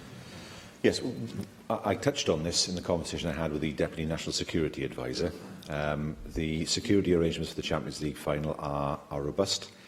I met with a number of the organisations involved last week for the final time, including Gold Command. All the preparations are in place in terms of communications, in terms of security. Members and indeed members of the public will see over the course of the next few days the arrangements being put in place in order that people can come to our capital city to enjoy themselves and be left with a favourable impression. We know there are some people who would not wish that to be so. And anything that can be learned from the events of the last 24 hours will be factored in to the security arrangements for the Champions League final. But this is the world we live in. We are aware of what needs to be done in order to provide for the security of the public when they come to our capital city, and working with the police and other authorities, that's exactly what we intend to do. Leader of the Opposition, Andrew Davis. If I may, Presiding Officer, I will not take my 3 questions today, given I think we need to stand shoulder to shoulder and face down this act of evil, this atrocity that happened in Manchester last night. As a father, I cannot think of anything more horrific than being separated from your children, separated from your loved ones, in the uncertain knowledge of what might have happened to them. I, like many parents, would have dropped my children off at events to meet at a designated spot, and they come back safely.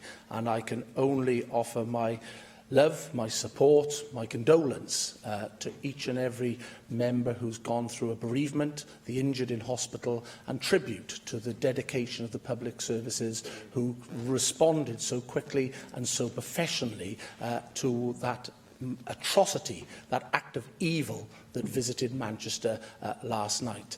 But I would like to put 3 points to you, if I may, First Minister. The first is what came evident today was the amount of people that did go from North Wales to Manchester, as on an everyday basis attend events in Manchester.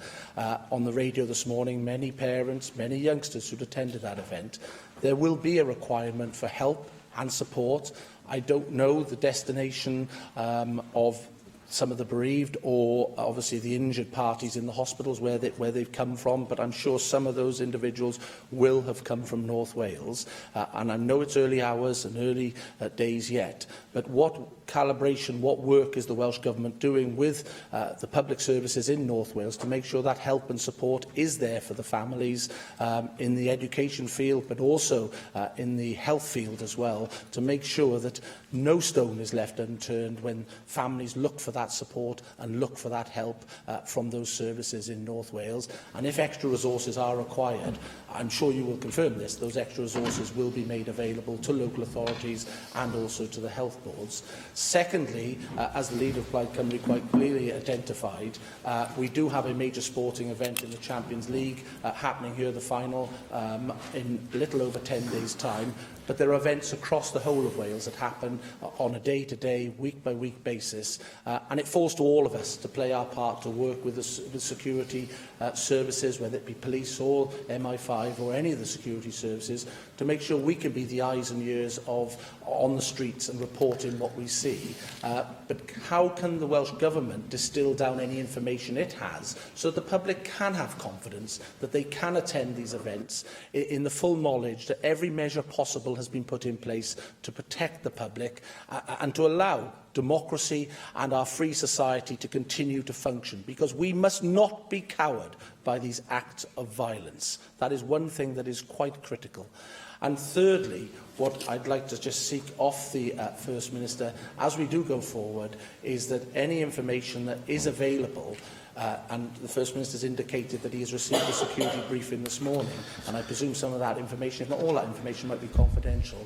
But where information can be made available, it is made available in a timely manner to the public in Wales, to organisers of events, so that, again, people can go about their everyday lives and play the important role that we all have to play in our great democracy of standing up against these acts of evil that visited Manchester last night. We stand shoulder to shoulder with the people of Manchester, and whatever happens, we will not be beaten by such atrocities. I thank the Leader of the Welsh Conservatives for his comments. It is difficult for us in this chamber and the vast majority of people across the world to conceive of a philosophy that holds that murdering young people advances the cause of humanity. How can we understand those thought processes? But we know there are some, unfortunately, who hold those views. And there is, of course, a duty on all authorities to provide as much protection as possible to the public against these people. After the events in Tunisia, we did set up a helpline that looked to provide signposting to counselling for people. We will look to the same thing again in the aftermath of this event. We are not aware of anybody who has been injured or killed who comes from Wales as yet. Nothing to indicate that, but of course we will monitor the situation very, very closely.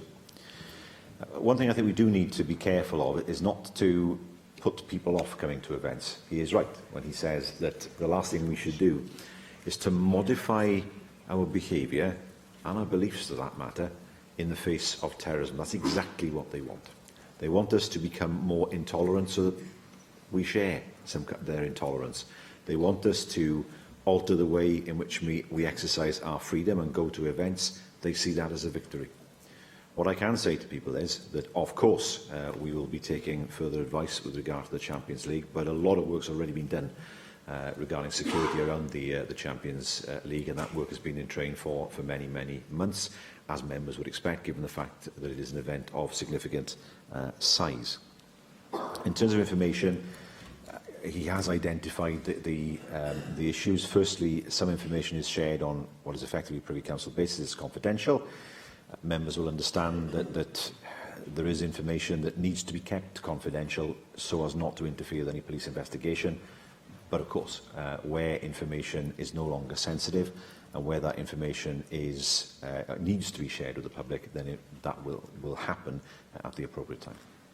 Arweinydd Grŵp UKIP. Leader of the UKIP Group, Neil Hamilton. Can I congratulate the First Minister on speaking so finely for us all in this Assembly in his statement at the start of today's proceedings, and to add my condolences and the condolences of my party, all my members here and members of the party in the country, to those who've lost their lives and been maimed in the horrible outrage in Manchester. I agree with the First Minister that it is impossible for us to understand the mindset of those who are prepared indiscriminately to slaughter children in the way that happened last night. Not the first time in the Arndale Centre, of course, in Manchester, where an event of this kind has occurred. When I was a Member of Parliament, just a few miles away from the centre of Manchester back in the 1990s, we had a similar kind of outrage from, in those days, the IRA. But I'm sure the First Minister will agree with me that the best way that a democratic society can fight against such tendencies is to carry on as normal so far as we can. And for a democratic assembly, like the National Assembly for Wales, whilst it is right that we should suspend the party political dogfight for today, we're in the middle of an election campaign, nationally as well, and the best act of defiance for us is to continue to do what democratic societies do and which totalitarian societies do not. That is to solve our differences by means of debate rather than by the bomb and the bullet.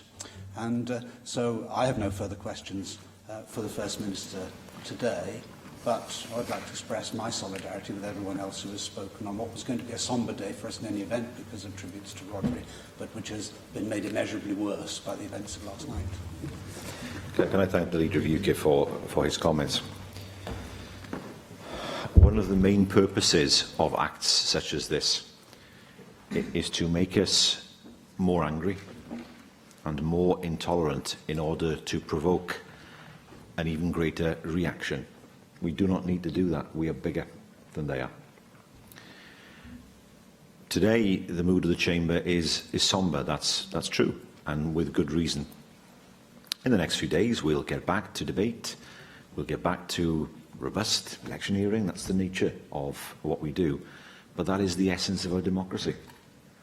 Robust debate and exchange of ideas is what gives us the ability to see ourselves as a free society.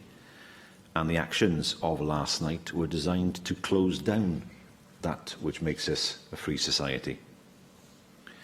It is absolutely right to say that we should carry on.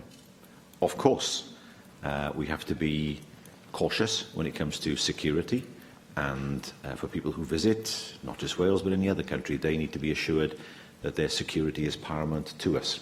And I can say that is absolutely true as far as the Welsh Government and indeed the UK Government is concerned. But I have children in the age range of the majority of those who would have been at that concert last night. What exactly did they do to deserve to be injured or killed? We can't answer that question. The answer to that question lies in a tormented, intolerant and dangerous mind. And that was the mind, I believe, of the perpetrator who carried out the attack last night. But, as I said, we can get above that. The strongest message that we can send to those who wish to terrorise our society is that they cannot win. And they cannot win because we will carry on enjoying our freedoms. We will carry on enjoying what we have built over many decades and centuries, and we will never give way to their intolerance and their violence. Question 3. Question 3, Steffan Lewis. Rail network in the last financial year. The Welsh Government provides £180 million in franchise subsidy payments and funding for additional services and rolling stock. I thank the First Minister for the answer, and I declare an interest that my sister is an employee of Network Rail. I wonder if the First Minister can provide updated figures on the amount of profit made by the current operator of that franchise. I have figures for 2012 that show that that company made a profit of £13.6 million, and of course is a company that is entirely owned by the German government, and bidding is underway for the next franchise. I wonder if the First Minister can tell us whether he remains committed to returning the rail network to public ownership, and if so, does he believe that an opportunity has been missed in not using the operator of last resort provision in order to bring it back into Welsh public ownership as quickly as possible? Committed to that. Unfortunately, of course, due to the provision in the Wales Act, it's not an option open to us. We have not been permitted to look at an arm's-length public body being used to run the franchise. Unlike in Scotland, he will know that this is an issue where we share the same view and something where we are in dispute with the UK government over. As part of the franchising process next year, we expect to see the best value for money delivered for Welsh customers and, of course, significant investment in rolling stock. There are many people who use the Valleys lines who are on rolling stock that are many decades old. They deserve better than that, and we want to see that delivered over the course of the next franchise period. Jenny Rathbone. Diolch, Clywyd. It is a strange irony, is it not, that Arriva Trains receives one of the highest subsidies of any public train provider, and yet has just declared record profits.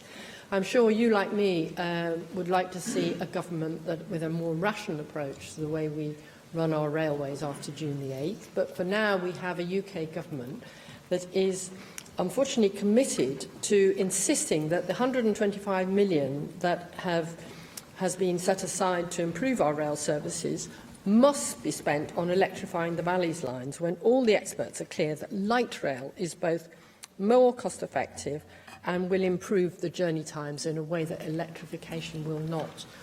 What do you think your government can do to ensure that there is a much more rational approach to the way we invest public money to ensure that we get the gains that are needed in the metro system that we hope to deliver across South East Wales? Well, we have a curious system where a public subsidy of £180 million is provided to a private company who then make a profit of £14 million on top.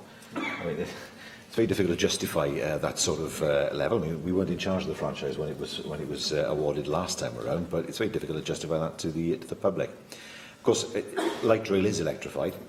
There are different ways of doing it. You don't have to have overhead cabling. There are other means of doing that. But for me, the core principle of the metro is that it should be extendable. Yes, of course, we have the core network in place at the moment, but in time, the plan is to look at new routes that are not currently served by heavy rail. If we are serious about developing the region around Cardiff and beyond, then we have to make sure that people can travel without having to get into their cars, thus causing greater congestion. And so that extendability and also the mix of provision that will be part, no doubt, of the metro will provide that flexibility for the future as well. Nick Ramsey. First Minister, 60 years ago, 70s, I would have been able to travel from my village of Raglan in Monmouthshire by rail to Cardiff. That can't be done now because obviously we lost a lot of the branch line rail network back in the 50s and 60s. You've mentioned the need to make sure that the metro is expandable and that it reaches areas of South Wales and the South East Wales City region that it hasn't to date, or wouldn't be able to at the moment. Have you looked any more at the issue of a potential metro hub at the Celtic Manor, or within the area of the Celtic Manor? I have raised this in the past with the Cabinet Secretary for Infrastructure. I think that if you looked at developing a hub at that point, you could then have a very good core to build out from into the rural areas around Newport and up in my neck of the woods to make sure that everyone can benefit from the metro. Yes, I'm tempted to pull his leg and say, well, Tory government closed down the railway line, but I'm not quite sure whether it was or not. But it was a long time ago. We know that. What we do know is that in the early 60s, late 50s, early 60s, many lines were closed by governments of either persuasion. We also saw, of course, the closure of the Carmarthen Aberystwyth line to passengers in '64 and to milk in 1973, with the track being taken up very soon after. A great tragedy, something we could have certainly profited from in terms of being able to run a service on that line, at least as far as Strata, Florida, now.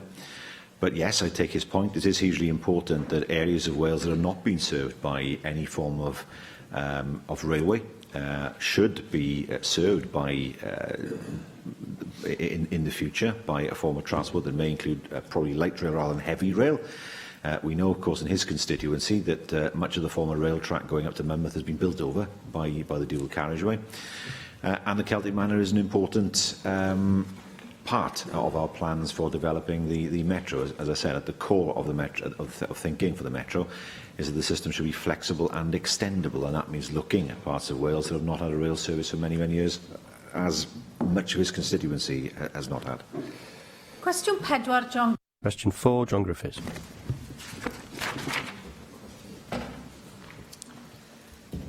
Excuse me, Lloyd, I'm temporarily embarrassed, I'm afraid. I'll have to get that question up. Yes, will the First Minister provide an update on progress with integrated transport in South East Wales? Diolch yn fawr. Yes, I think you should thank Hugh Iranca Davis. The National Transport Finance Plan is a live document and it contains an ambitious programme of interventions that are in varying stages of development, and we will update the plan periodically to reflect developments over time and, of course, the changing profile of need across Wales. Would you agree with me, First Minister, that active travel must be an important part of integrated transport in South East Wales?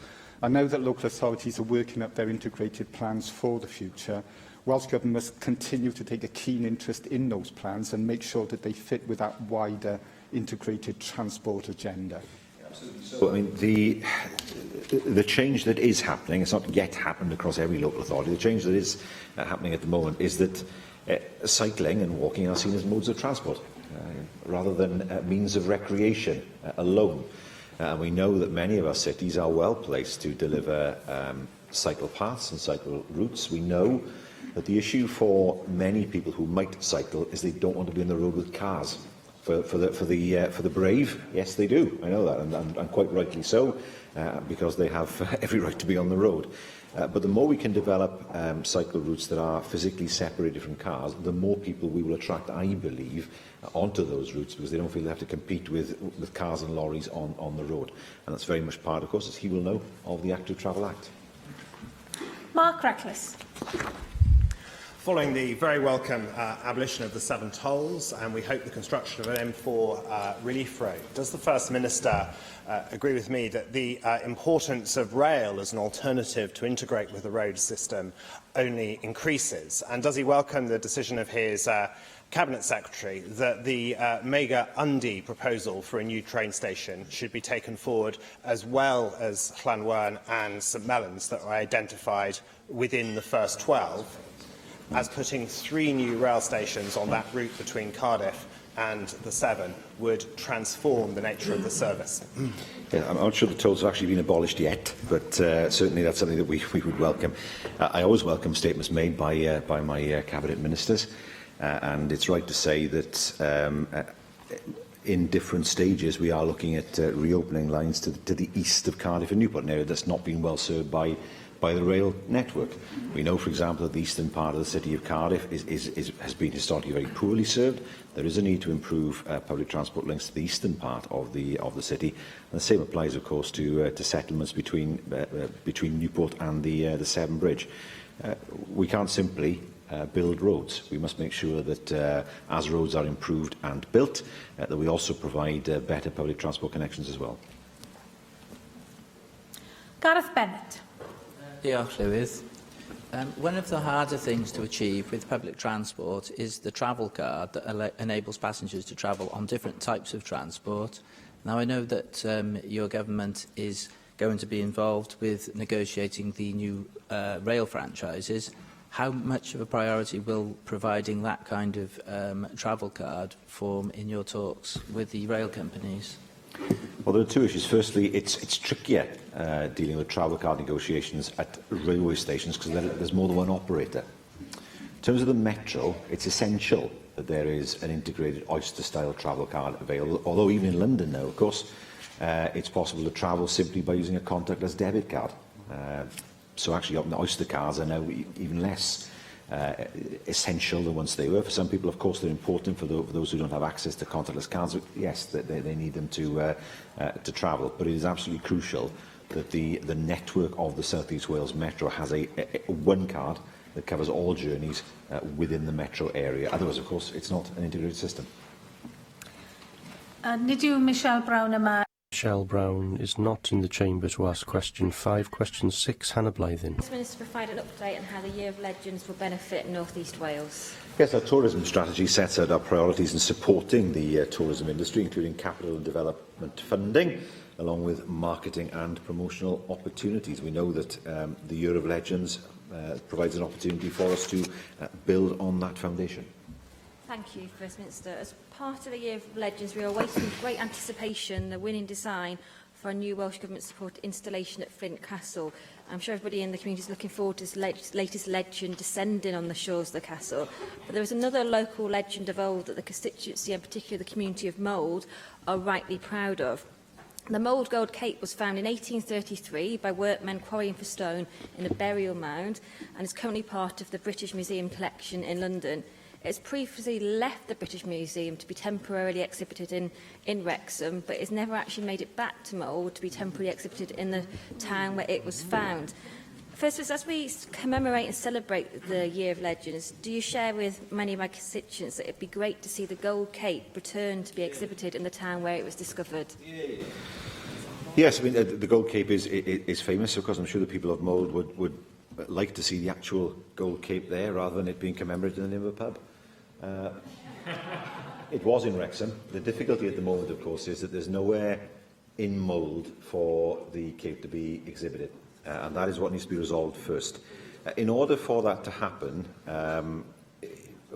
what the local authority, Flintshire, could look at taking the lead, talking with us as a Welsh Government to see what could be done in order to provide a facility with the right atmosphere, in terms of the atmospherics, and in terms of the right security, in order to provide a home for the Gold Cape, even if temporary, in the years to come.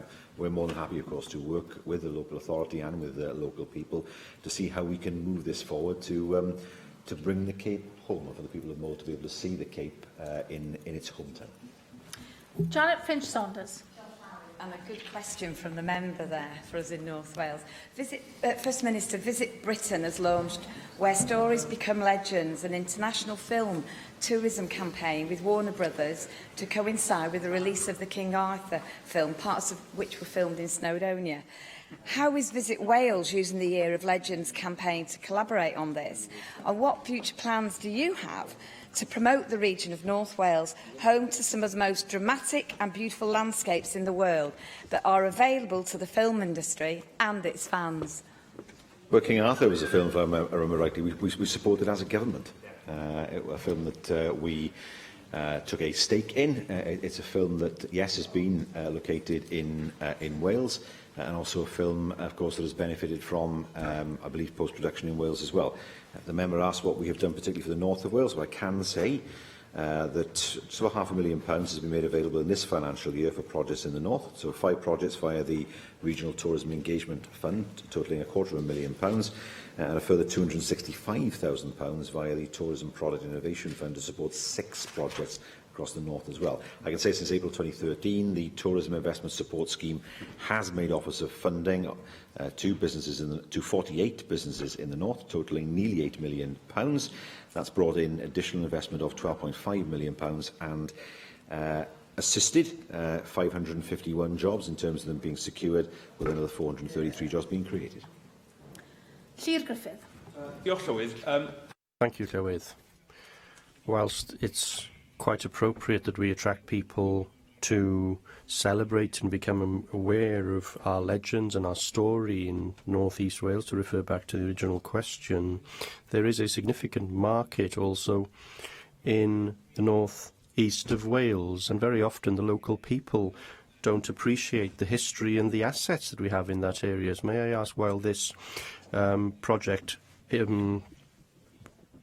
encourages the whole of Wales, shouldn't we do far more to work at a local level? That worked with the National Trust in my days. The number of visitors increased significantly, and the number of people who were volunteering and taking ownership of those assets, which strengthened the wider offer within North East Wales. Well, it's true to say that we never appreciate what's on our doorstep. As regards the projects I've already alluded to, many of those projects are working in order to raise awareness of local history by local residents. And a lot of work, of course, is being done by voluntary organisations also, but of course it is vital that we ensure that people know what's available and have an interest in their own history, so that they can act as ambassadors for their own areas and regions and ensure that more people come and stay and spend money. Question 7, Russell George. First Minister make a statement on access to GP medical services in Montgomeryshire. We continue to work with the Health Board and other partners in Wales to take a range of actions to improve access to healthcare services that are safe and sustainable and as close to people's homes as possible. Thank you, First Minister. I've been contacted by a parent who has been trying to arrange for a simple medical examination for her daughter at her local surgery in Newtown. And this is a requirement in advance of her going abroad to study. Now, the surgery has made the decision not to undertake any further medicals of this nature due to the GP shortage. Now, no other practices in the area are able to also offer this an appointment. The parent has even offered to pay. My office has been in contact with the local health board, who are also not able to offer any support. So as it stands, from my understanding, the only option available now for this young lady to get a medical that she needs to go and study abroad is to pay for it privately, and she would need to go, the nearest area to do this would be somewhere in England. So, one, I'd be grateful if you could offer any advice to my constituent, and two, if you could offer any update on the shortage of GPs that we see, particularly in mid-Wales, that is becoming, I'm sure you would agree also, more of a crisis that we have to deal with. I don't understand the view taken by the GP practice. What I don't know, of course, I would invite the right to me as well, of course, with more details, but GPs don't provide every service for free. Some services have always been paid for. GPs are paid, sometimes paid through the NHS, if, for example, they carry out blood tests. Sometimes, of course, they charge the individual directly, signing for things quite often. So I don't know whether this is a service that would routinely be provided on the NHS or not, but he has raised the issue with me. If he provides me with details, I will, of course, respond. Question 8. Question 8, Angela Byrne. Good afternoon, First Minister. What is the Welsh Government doing to promote staff well-being within the Welsh public sector? Well, we do work closely with public sector employers and trade unions to promote staff well-being as an essential part of the delivery of good Welsh public services. You will be aware that almost 8,000 staff members of the NHS in Wales were affected by anxiety, stress, depression and a number of other psychiatric illnesses in the year 2015-16, and the trend appears to be the same going forward. A Newham Bevan Health Board created and filled the post of Head of Employee Wellbeing, and Adrian Neil and his colleagues are making great strides forward in reducing staff absence and improving employee morale. But, First Minister, this wellbeing position is not filled in all the Welsh health boards. Some created the post and then decided to remove it for budgetary reasons.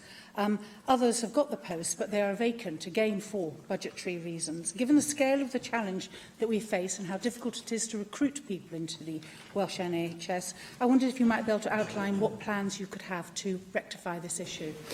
Well, a Health and Wellbeing Programme Board has been established, which oversees the programme and the collaborative agenda of NHS Wales in respect of improving staff health and well-being and reducing levels of sickness absence.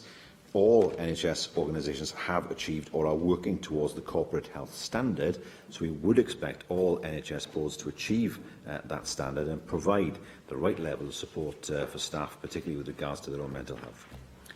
Question now, Nathan. Question 9, Nathan Gill. First Minister, will you make a statement, please, on the North Wales growth deal? Yes, we'll continue to press the case for a North Wales growth bid with the UK Government. The reference by the Chancellor to the North Wales growth bid in his recent budget, which seems some time ago now, is a positive step forward, and we trust the UK Government will maintain that commitment. Thank you, First Minister. A key part of the North Wales growth deal is Wilfan Newydd, the nuclear power plant which is going to be built on Anglesey, which will create many well-paid jobs, highly skilled, not just on Anglesey but throughout the whole of North Wales. Now, having read through the Labour Party's manifesto, there is clear support for our nuclear energy sector. But just days before the general election was called, Labour's Shadow Chancellor vowed to end nuclear power as part of the Labour government's first 100 days in office. Now, it is well known, of course, about the fact that Jeremy Corbyn, the leader of the Labour Party, has for many years opposed nuclear power. Could you take this opportunity to not only clarify yourself and your government's opinion and goals for nuclear power, but also the Labour Party's aspirations for the nuclear industry? We are 100% committed to Wilfan Newydd. We have already been working with Wilfan itself and also with skills suppliers in order to make sure that as many local people as possible have the skills that will be required there. It will provide many temporary construction jobs and, importantly, around 600 jobs in the community. There is no wavering in our support for the project. Karen Miller. Firstly, can I thank you, First Minister, for the remarks that you've made this afternoon in relation to the attack in Manchester. I'm sure they'll be words of comfort at this very difficult time for many families. As a Mancunian myself, I'm very familiar with that part of the world, and I know that many of my constituents, some of my constituents, were actually present at the event because they have been in touch with me. There's no doubt that events like this have an impact not just on the night for those who have been injured or lost their lives, but indeed for many years to come, including a psychological impact potentially for those who were present. Many of them, as you've already indicated, were of course teenagers. Now, as a father, I know of teenagers. I know how important it is that young people receive support in a timely manner when they need it. And I was very pleased to hear that you are considering the establishment of a helpline for any individuals from Wales who may need access to support in the future. Can I just ask you to confirm that there will be that psychological support also, not just in terms of the physical support which might be available, but the psychological support, should it be needed, by any of those young people or indeed any of the adults that were attending last night as well? That's the intention. The intention is that people can be signposted to organisations that can provide that support in the longer term. It tends to be the case with PTSD, for example, that people don't see it at the beginning. It develops over time as people begin to understand the consequences of what might have happened or understand the consequences of what they've seen.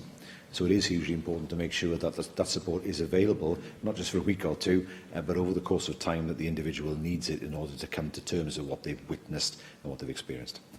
Sir Griffith. Thank you, Llywydd.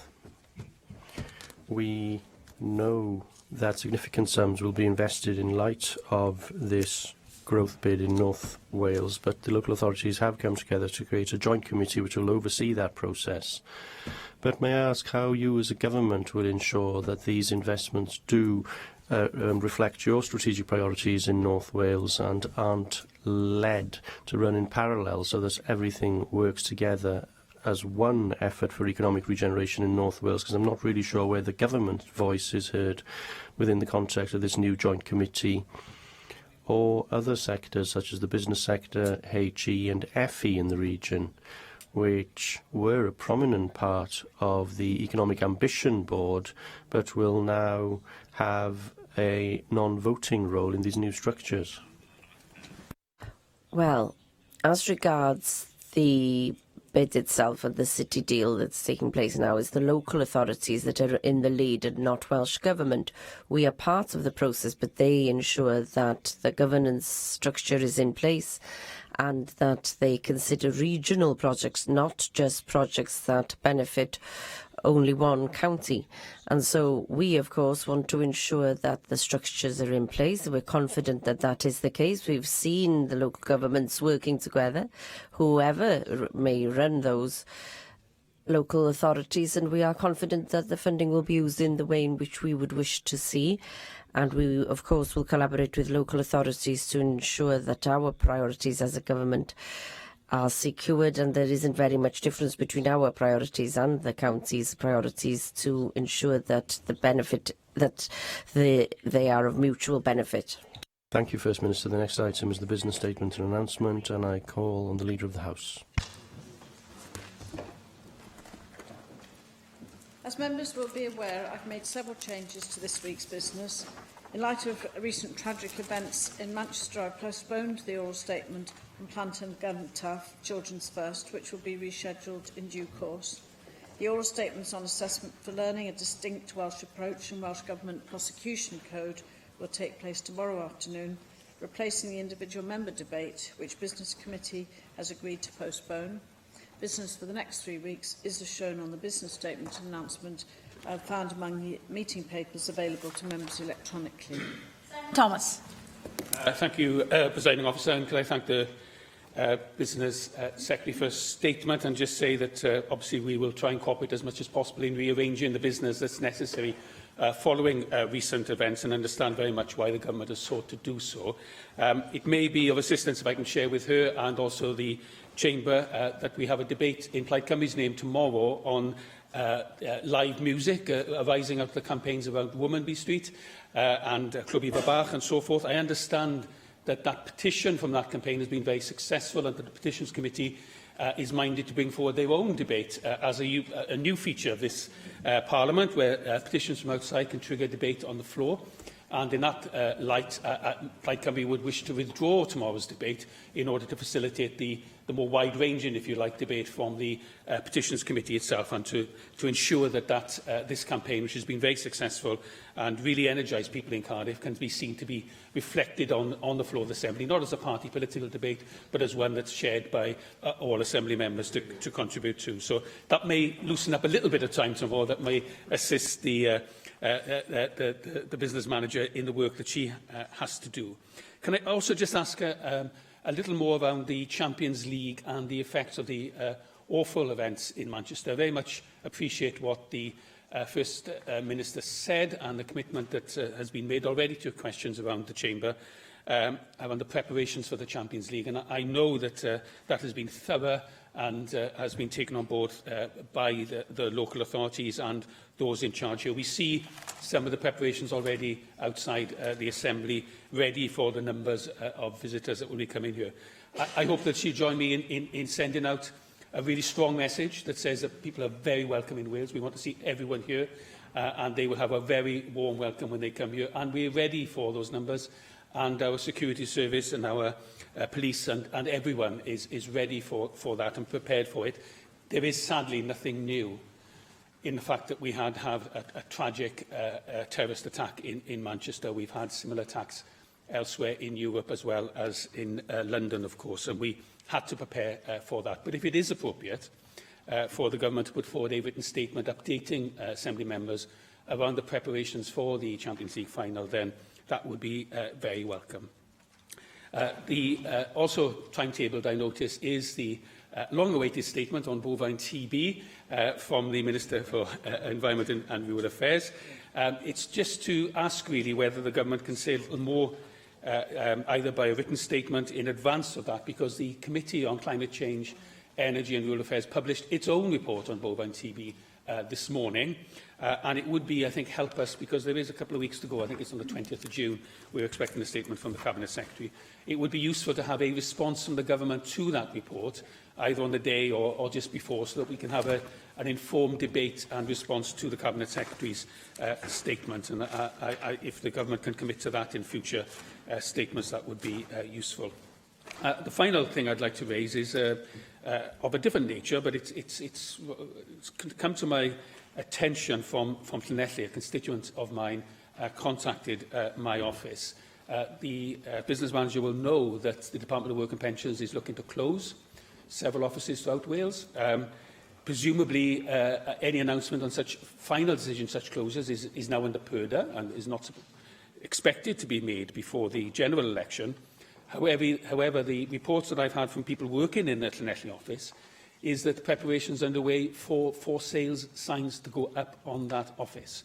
And clearly, staff are being alerted to this and are concerned and bringing those concerns to me.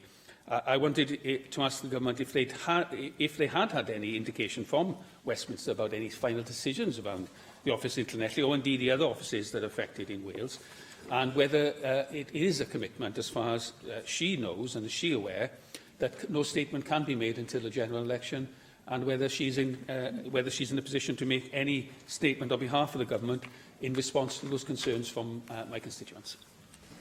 Thank you very much, Simon Thomas, and for informing us of the outcome of the Petitions Committee decision to propose a debate, and of course having that petition being to such an extent that it now crosses the threshold, and it will be a new development, as you say, for us to debate this on live, and particularly focusing on live music and current local situations, and indeed following the written statement made by the Cabinet Secretary last week for Environment and Rural Affairs on the planning issues. So that, of course, means there will be one less debate, opposition debate, tomorrow afternoon.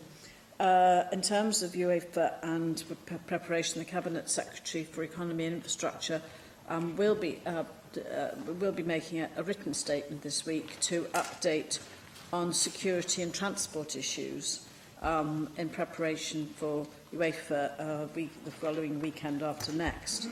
And you, of course, are aware that, as the First Minister said, he received a security briefing this morning linked to the Crowbridge discussions, and that indeed will have taken on board what the events that are forthcoming, an important event that is forthcoming, and again, it's very important that we make it very clear about the welcome to Wales, the opportunities that we're here to ensure that people are safe, secure, and indeed that welcome for this major event for Wales, which will, place us again in the world's eye in terms of our hospitality, our efficiency, our security, and indeed our transport links. So it's very appropriate anyway for the Cabinet Secretary to make that statement, which he will do. On your third question, yes, the report from the committee has been published in terms of their inquiry into bovine TB and the ways in which we can, the recommendations that they make and the issues that, evidence they took. And indeed, the Cabinet Secretary for Environment and Rural Affairs will be making a statement in the very near future in terms of the way forward. And it's important that it will follow, of course, that committee report. On your fourth question, I think the Cabinet Secretary for Communities and Children, I don't think he's aware of being informed by the DWP through his officials that decisions have been made, but I think it's very important that this is on record today. And clearly we have official links with DWP, and I'm sure our Welsh Government officials will want to clarify the point, and of course I'm sure union engagement as well in terms of the impact on staff and the fears and concerns, particularly at this pre-election period, that should be addressed. Vicky Howells. Diolch, Llywydd. Leader of the House, I am recently dealing with a number of cases whereby people who previously held blue badges for many years have had their application for renewal refused. When I've raised this with the local authority, I've been told it's because my constituents no longer meet the criteria for eligibility, although in all cases the constituents affected do have a range of serious medical conditions. I understand the Welsh Government is currently reviewing the guidance and application system to see what can be done about people who fall short of the scoring grid. Could we have a statement from the Welsh Government updating us on this review, please? Well, I'm glad Vicky House has drawn this to our attention, because I think this is an issue that probably affecting other constituencies of other Assembly members. Under the Chronically Sick and Disabled Persons Act 1970, the local authority is responsible for issuing blue badges to applicants in their areas, including deciding whether the applicant meets the eligibility criteria. Welsh Government's developed a non-statutory toolkit to assist local authorities in their duties, and in the case where an applicant is close but marginally fails to meet the criteria, the local authority may choose to refer the case to the Independent Advisory Service, funded by the Welsh Government, for further assessment. An independent medical assessment will be carried out by an occupational therapist who will look at the applicant's mobility and provide advice to the local authority for them to consider. Welsh Government officials have been working closely with local authorities and the Independent Advisory Service to review the guidance toolkit. It's going to be republished in the summer. Changes include widening the margin in which applicants can be referred for further assessment and providing further guidance on the kind of evidence to be provided to make it easier for applicants to demonstrate how they meet the criteria. So the Cabinet Secretary will issue a statement as this guidance is republished to make sure that members are aware and understand, and that they can therefore monitor closely and respond to constituents' concerns. Bethan Jenkins. Thank you. I wanted to ask for a statement either from the Minister for Education or the Minister with responsibility for Welsh language. I'm not sure which is responsible, on the fact that I received a message over social media along with a number of other Assembly members on the fact that Warwick University's History Department didn't recognise the Welsh language A-level as a qualification to enable students to study at that university. It says A-level in 3 subjects, including history, excluding Welsh and general studies. I do believe that that has caused some anger for people in my area and people across the whole of Wales, and I would like to hear whether any study has been carried out by government to see what universities are doing in that regard, or is this isolated to the History Department in Warwick? Because I don't think it's acceptable for universities to treat a Welsh language A-level as being secondary to other courses, and I would welcome any correspondence or communication on that issue. And the second question, and I do declare an interest in this because my sister is now taking her A-levels at the moment, and I've received some correspondence from a number of young people who say that although the exams happen over a lengthy period of time up until the end of July, many people have 3 examinations on a single day, and they are all 2-hour-long examinations, and there may be time in the timetable to ensure that they shouldn't have to sit 3 exams in one day, because that places a huge amount of stress on young people. We know that young people take their studies very seriously, and many of the young people who've approached me feel under even greater pressure as a result of this, and I would like a statement again from the Education Minister, not that I'm picking on her, in order to ensure that in future, if there are clashes, even if there are 2 exams on one day, that's fine, but having 3 exams on the single day is too much for young people to be able to prepare for, when there is scope within the timetable to ensure that that shouldn't happen. Diolch yn fawr, Bethan Jenkins. I know the Cabinet Secretary has heard the concerns that have been raised about Warwick University and the alleged lack of recognition of Welsh history as an A-level. And I know that she's going to immediately take that back and inquire.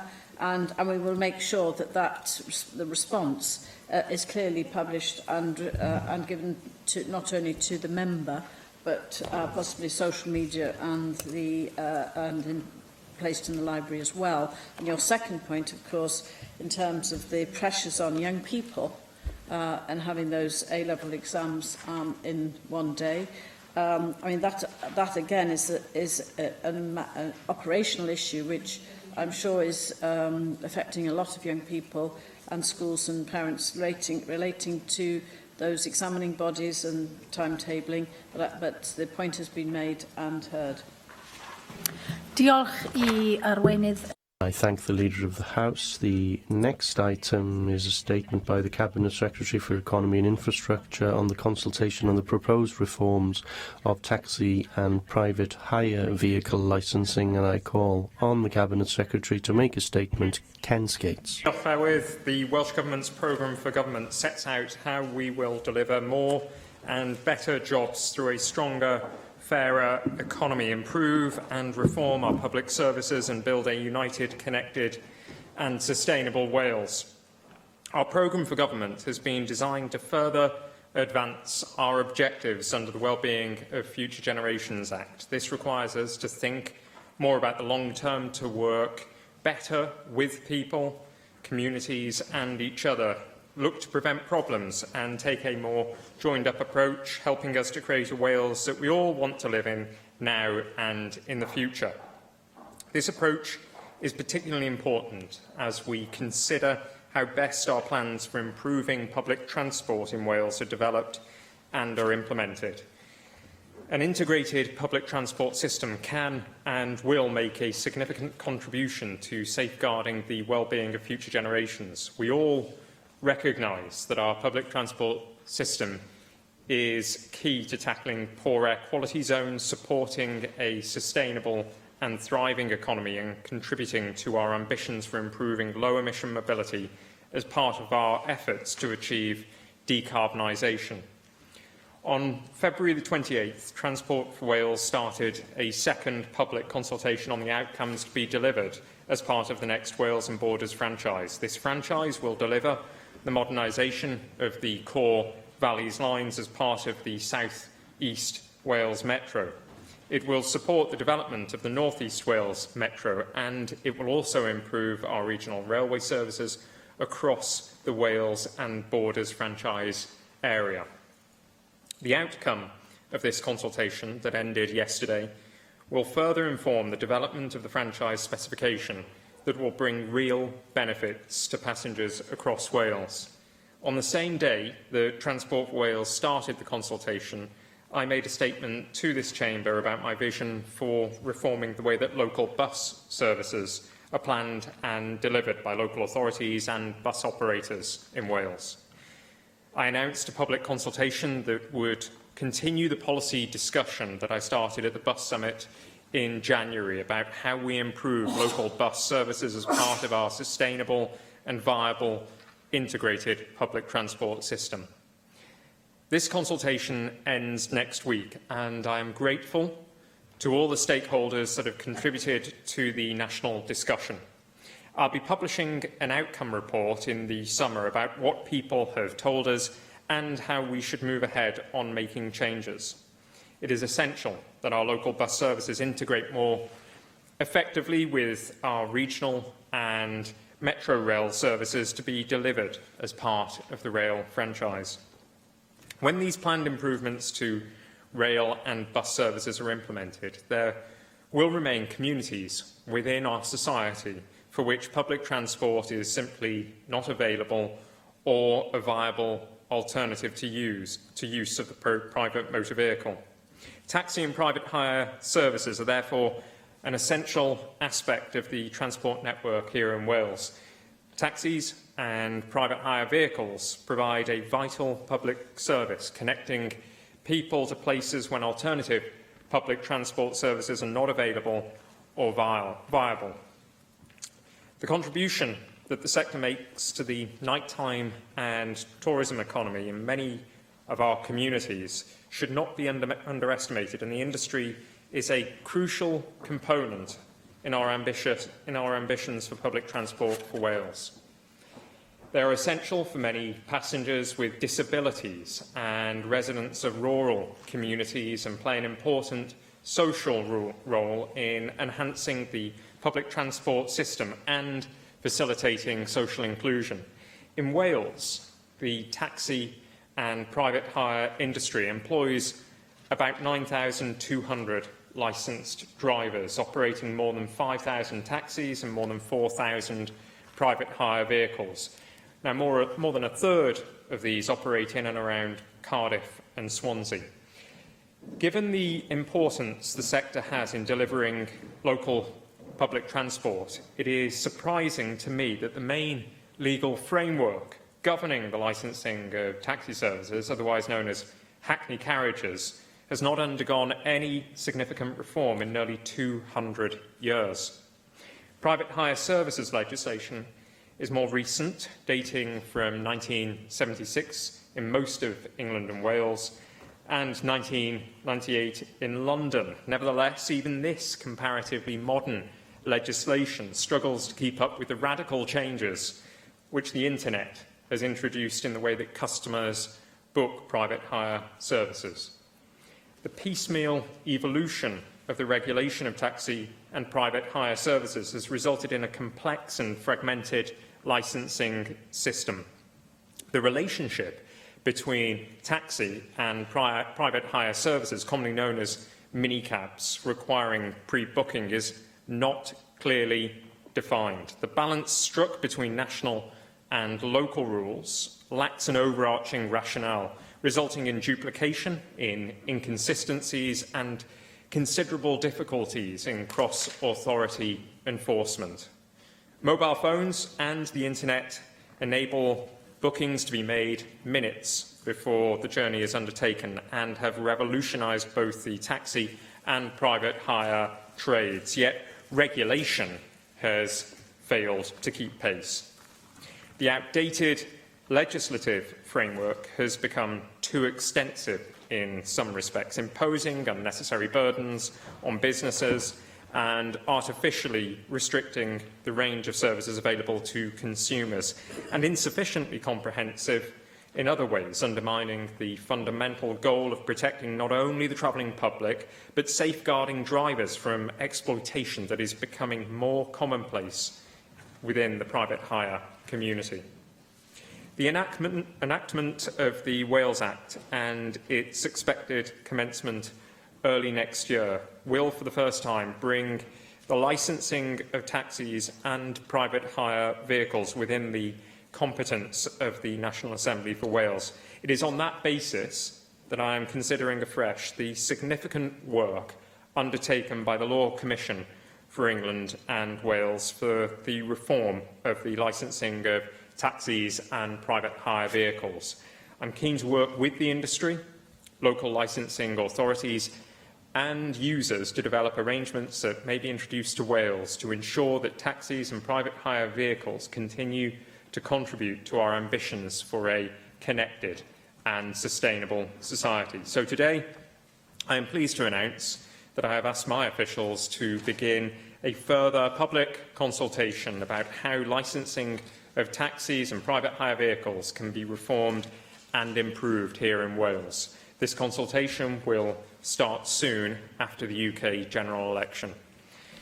My starting point for this consultation is that I agree with a number of the proposals put forward by the Law Commission following its extensive review of the law governing the licensing of this sector.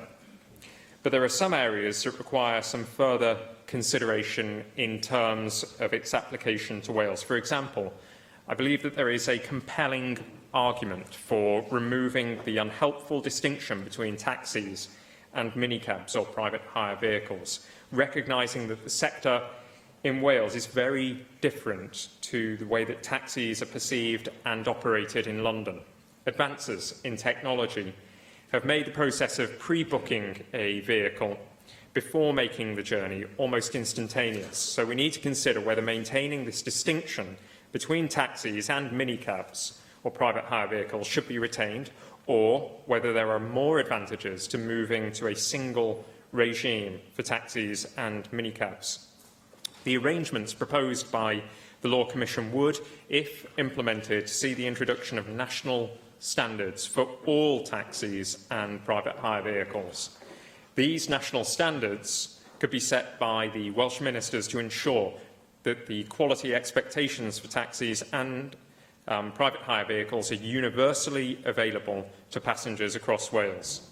But the power for local licensing authorities to set additional licence conditions where appropriate, in my view, should be retained. Under the Law Commission's recommendations, local licensing authorities would remain responsible for issuing licences and enforcement for both taxis as well as private hire vehicles. I tend to agree with the Law Commission that public protection demands that novelty vehicles and stretch limousines, for example, are also brought within the scope of the private hire vehicle licensing regime.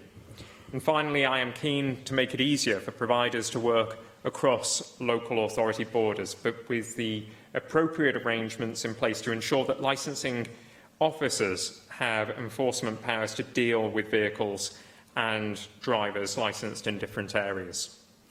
We have a responsibility to ensure that there is clarity of understanding and clear roles and responsibilities within the licensing regime to ensure the quality of service, universally available, is achieved and maintained.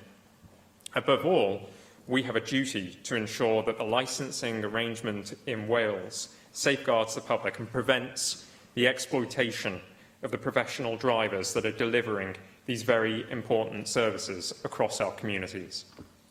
Thank you. Russell George. Joch, Deputy Presiding Officer. I'd like to thank the Cabinet Secretary for his detailed statement today.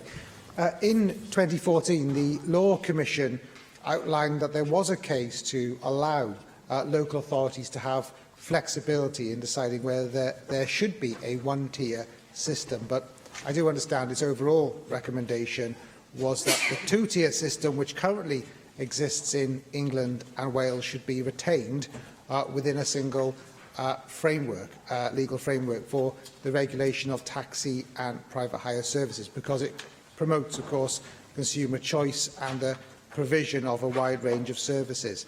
Now, as I understand it, the Welsh Government are minded towards a single-tier system, stating that the difference between taxis and PHVs were meaningless to consumers. And your statement today seems to suggest that you still have a preference for proposals which seek to implement national standards which will not distinguish between taxis and private hire companies. Now, with this in mind, can I ask what considerations you have made within the consultation to allow Welsh councils to respond to a localised one- or two-tier option? And in light of your recent comments about the national standards to the Petitions Committee, what difficulties do you see, or what difficulties do you foresee, I suppose, with the UK government standards should they differ from Wales?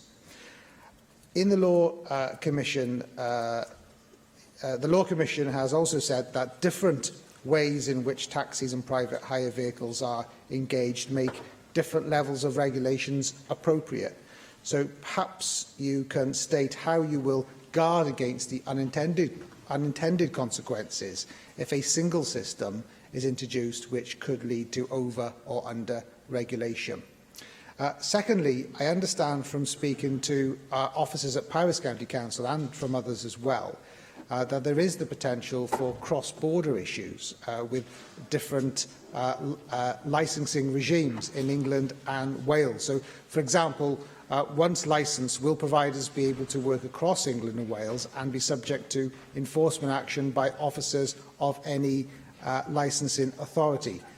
And in its report, the Law Commission outlined significant concerns about the ability of taxis and private hire vehicles to accept bookings outside their local authority boundaries, which have been responded to in part by provisions in the Deregulation Act.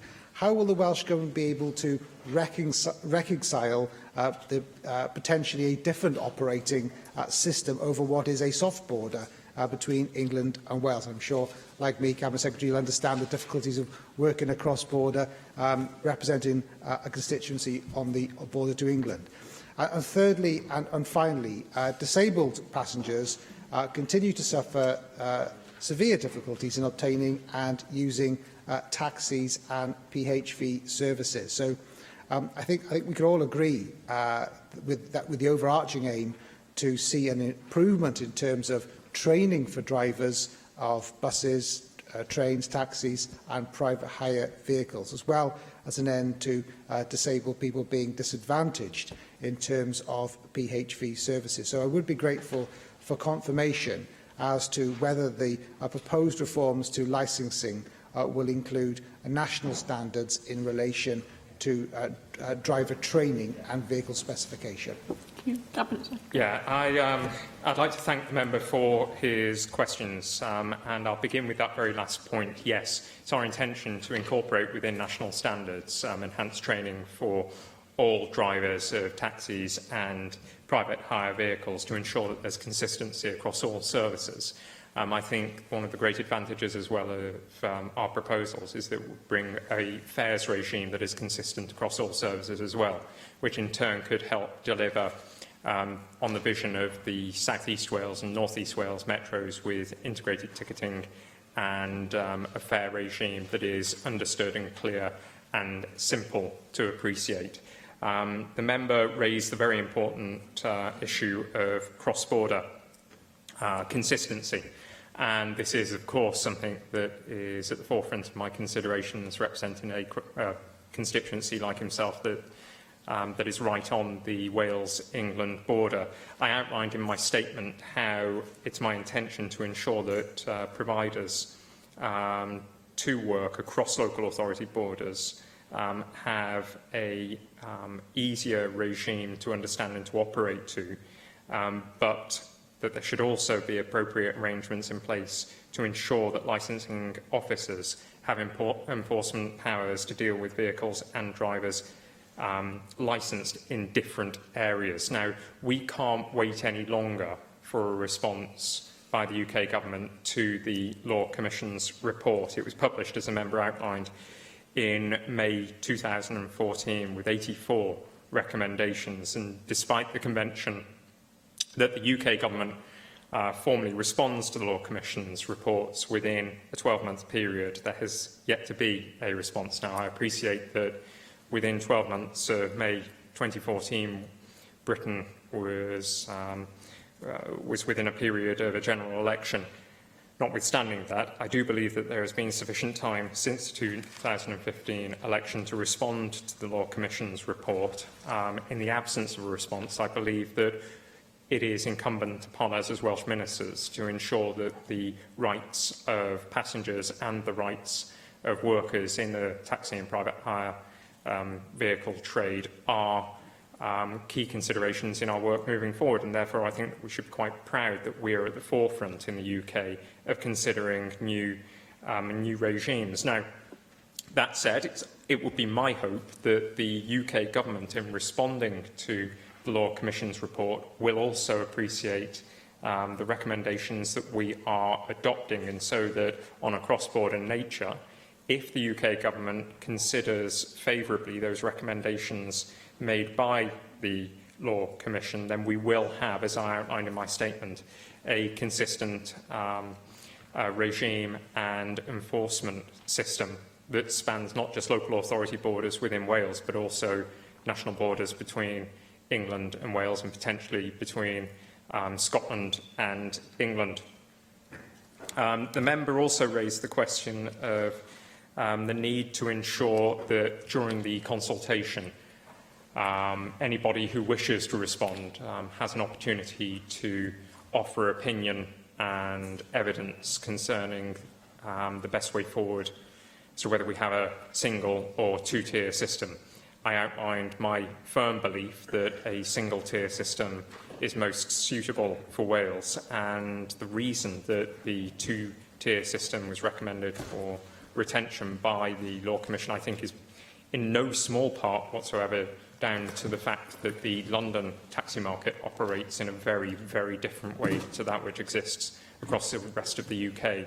And the Law Commission's report was therefore heavily swayed by the evidence and the submissions made by the London taxi market. I do believe that the system that operates in Wales is distinctly different to that which operates in London, and therefore it's my belief that a single-tier system would be best for Wales. Notwithstanding that, we will be considering all responses to the consultation that will begin next month and last 3 months. Lloyd.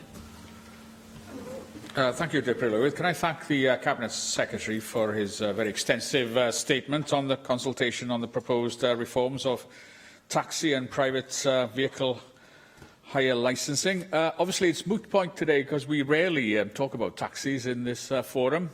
And after the turmoil and carnage of Manchester last night, there were several reports of individual taxi drivers, several taxi drivers in fact, just taking people away for free in a common show of humanity, and that, I think, deserves recognition, being as we are discussing taxi drivers today. That's a phenomenal piece of work in response to a dire emergency, and common humanity shines through in the face of an appalling carnage. Turning to the Cabinet Secretary's actual statement, I just zone in on the paragraph concerning the enactment of the Wales Act 2017. The Cabinet Secretary says, and its expected commencement early next year, will for the first time bring the licensing of taxis and private hire vehicles within the legislative competence of the National Assembly for Wales. Let me say, first of all, it's pleasing that we are gaining some powers under the Wales Act 2017, because that's not a universal feeling, I have to say, on these benches, because by and large we've lost powers.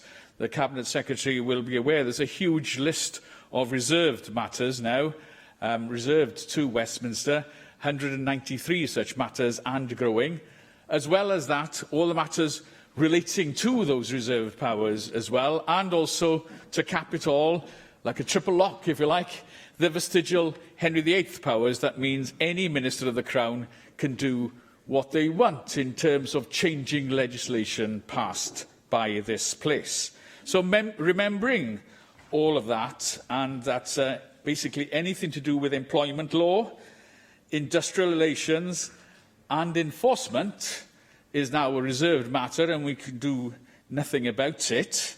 How confident is the Cabinet Secretary that he can bring about meaningful legislation in this field to stop the exploitation of taxi drivers, for example, and also making sure that taxi drivers are obliged to take people on even short journeys as a public protection measure?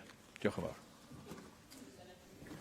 Can I thank the member for his questions and his contribution? And I most heartily agree. I think taxi drivers and private hire vehicle drivers last night in Manchester showed a consistent and selfless and altruistic approach. And I'd like to put on record my thanks to them for showing the industry across the UK just how valuable they are to our country. It's my belief that we are making the most of those powers that we are acquiring through the Wales Act, and this set of proposals concerning taxis and private hire vehicles will make an enormous difference to many, many people across Wales. It will make a significant difference to those passengers who, until now, perhaps have not benefited from a fair regime for taxi fares and private hire vehicle fares. One of the points that was raised by Russell George was the need to ensure that there is adequate training provided to all drivers. This will ensure that that happens through the introduction of national standards. It will also help address the challenge that's being presented to the industry with modern technology, and particularly with the exploitative nature of some so-called modern working practices. We are all aware of the GMB's case concerning the exploitation of Uber drivers, well, this set of proposals aims to address that head-on. And in order to do that, it will require licensing authorities to carefully monitor and to carefully enforce those standards that will be introduced by Welsh ministers and which can be built upon by those authorities themselves. I do believe that across Wales we've got licensing authorities that want to ensure that the best services are provided for passengers and that workers are protected. The set of proposals that we've outlined will ensure that they have the tools to do that. Thank you. Jenny Rathbone. I absolutely agree with Di Lloyd and Kent Gates that the role played by the taxi drivers in Liverpool and Manchester is absolutely exemplary. Most taxi drivers are a reflection of the best of the culture of the communities where they work, and that was seen last night. However, I think that the public, although this is a service operated by private companies, the public regards it as a public service, and in that regard, they expect that they will be protected by ensuring that those who are given the privilege to operate as taxi drivers or minicab drivers, Uber drivers, will have been screened to ensure that there's nobody there who's going to be a risk to their passengers. I was appalled to read recently that in Rochdale of all places, there are still drivers with criminal records of violence and sexual assault apparently still operating as licensed taxi drivers, and that is of considerable concern. And I hope that this consultation will enable us to ensure that those who are licensed to drive a taxi or a private hire vehicle or an Uber will have gone through this rigorous, enhanced screening process similar to teachers or people working with vulnerable adults or children, so that I'm not at all averse to the rehabilitation of offenders, but we need to consider every application on its merits. And I would not expect people to be licensed who've been convicted of driving without a licence or insurance, or indeed driving dangerously, or having recently been convicted of a violent offence or a sexual assault, because there is a privilege involved in taking a passenger home when the passenger is on their own with that individual, and we need to know that there are safeguards in place to ensure that they are not falling prey to victims of crime. And we need to ensure that taxi firms are running a tight ship, that they know where their drivers are, they know what they're up to, and can be held accountable if anybody's using a taxi service as a front for drug dealing or trafficking or other illegal activities. Because it is a privilege, and therefore we need to assure that a high standard is being maintained. So, like Di Lloyd, I want to also ensure that once somebody has said they are available for hire, that they're not discriminating against people either because they have a dog in tow or because they've got a wheelchair or because they only want to go a short journey, because that is the terms of trade. They have to make themselves available to all comers, unless, of course, these people are so drunk or so violent that it would be a risk for them to go inside this taxi. Thank you. Cabinet Secretary. I'd like to thank the member for her very important points, and it was brought to our attention recently in Southend that licences were refused to some drivers who then went on to Transport for London and obtained a licence from them, now operating in Southend outside of the Transport for London jurisdiction. Uber, who are not allowed to issue licences for places such as Reading and Hatfield and many other areas, are taking bookings and applying for work in those areas. This demonstrates that the law has become unworkable because firms like Uber are operating with impunity and taking fares from areas where they are not licensed. And many local licensing authorities feel powerless to do anything So there is a very clear need for national enforceable standards and regulations. People, I don't believe Deputy Presiding Officer would get on a bus or board a plane or a train for that matter without trusting that the people behind the controls were properly licensed, had the correct knowledge and had proper safeguarding checks, as Jenny Rathbone mentioned. It's my firm belief that deregulation would be a race to the bottom, but that race has actually been achieved, and government now needs to take notice and bring about the national changes that are required to protect the travelling public and drivers of taxis and private hire vehicles. We are determined to take action, and it would be very beneficial to the rest of the UK and indeed to Welsh citizens if the UK government could follow our lead in responding to the Law Commission's report and make the necessary changes across England as well. Bennett.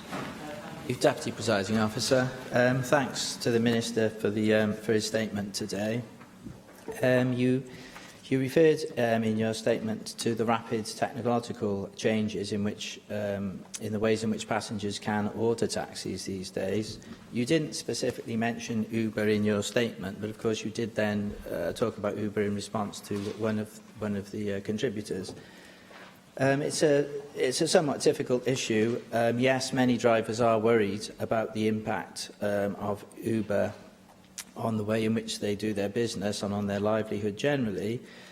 On the other hand, I have had people telling me as passengers that they view it as a welcome development. So, you have to some extent balance these varying viewpoints. I wasn't totally sure how ultimately you would view Uber and how it fits into the licensing framework that you see in Wales, and I wondered if you could clarify that, and also with regard to the point Di Lloyd made about the possible limitations on legal competence relating to employment law that your government has under the Wales Act. Another issue that you looked at in your statement was effective integrated transport, being one of, that's obviously one of the government's aims. Sometimes we do have railway stations with no taxi rank serving them. So there is a fairly erratic provision of taxi ranks at railway stations in Wales as elsewhere. For instance, Pontypridd, in recent years, they don't have any provision for taxis outside the train station. The rank is now in town, which is a considerable distance away for immobile people, so it's not particularly helpful. I've been in touch, well, my office has been in touch with Arriva about this issue, and their response is that they didn't want provision of taxis at the front of the station. That's on land that they own, because it's been a safety issue in the past, with people turning up late at night, probably off the last train from Cardiff, and staggering across the road. So yes, that's a safety issue clearly, but how will the government, does the government have any intention to standardise in any way the provision of taxis at railway stations? It seems to me that in the case of Pontypridd, there may be a case for having some provision there, despite the safety aspect. Di Lloyd mentioned fleetingly the short fares problem. That has been an issue in Cardiff. That was highlighted in the local press. We did have problems with young women on late Saturday nights. There were a couple of cases of sexual assaults, and we then had the issue of the problem of women walking home alone, sometimes in a less than sober state, and they were unable to get taxis in some cases because they lived only a short distance away from the city centre. So this is covered, of course, by licensing regulations, but the problem is how to enforce these regulations and how to ensure that drivers do take these short fares. Another problem that has arisen, well, I can't say it's a problem, a suspected problem in Cardiff in recent years has been the aspect of whether the badge holder is actually the person that is licensed to drive the vehicle. So that's another one that's covered by current licensing requirements. But again, how do we make sure that the licensing authority effectively enforces these regulations? I was pleased that Russell George mentioned the Petitions Committee's recent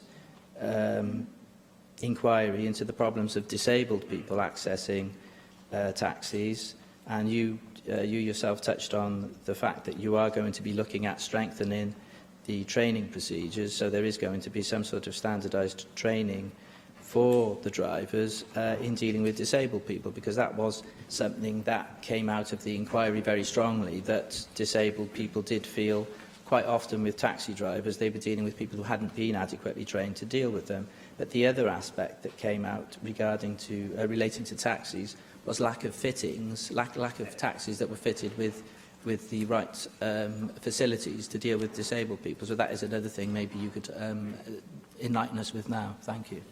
Cabinet Secretary. Can I thank Gareth Bennett for his questions and observations? He makes a number of important points. I very much welcome the petition that was submitted by WizKids concerning access to public transport and particular focus on taxis and private hire vehicles. I gave evidence recently to the Petitions Committee where I outlined how I expected change to be delivered, and the proposals outlined today are part of a package of measures aimed at enhancing the passenger experience, particularly for disabled children, disabled passengers, but for the general public as a whole.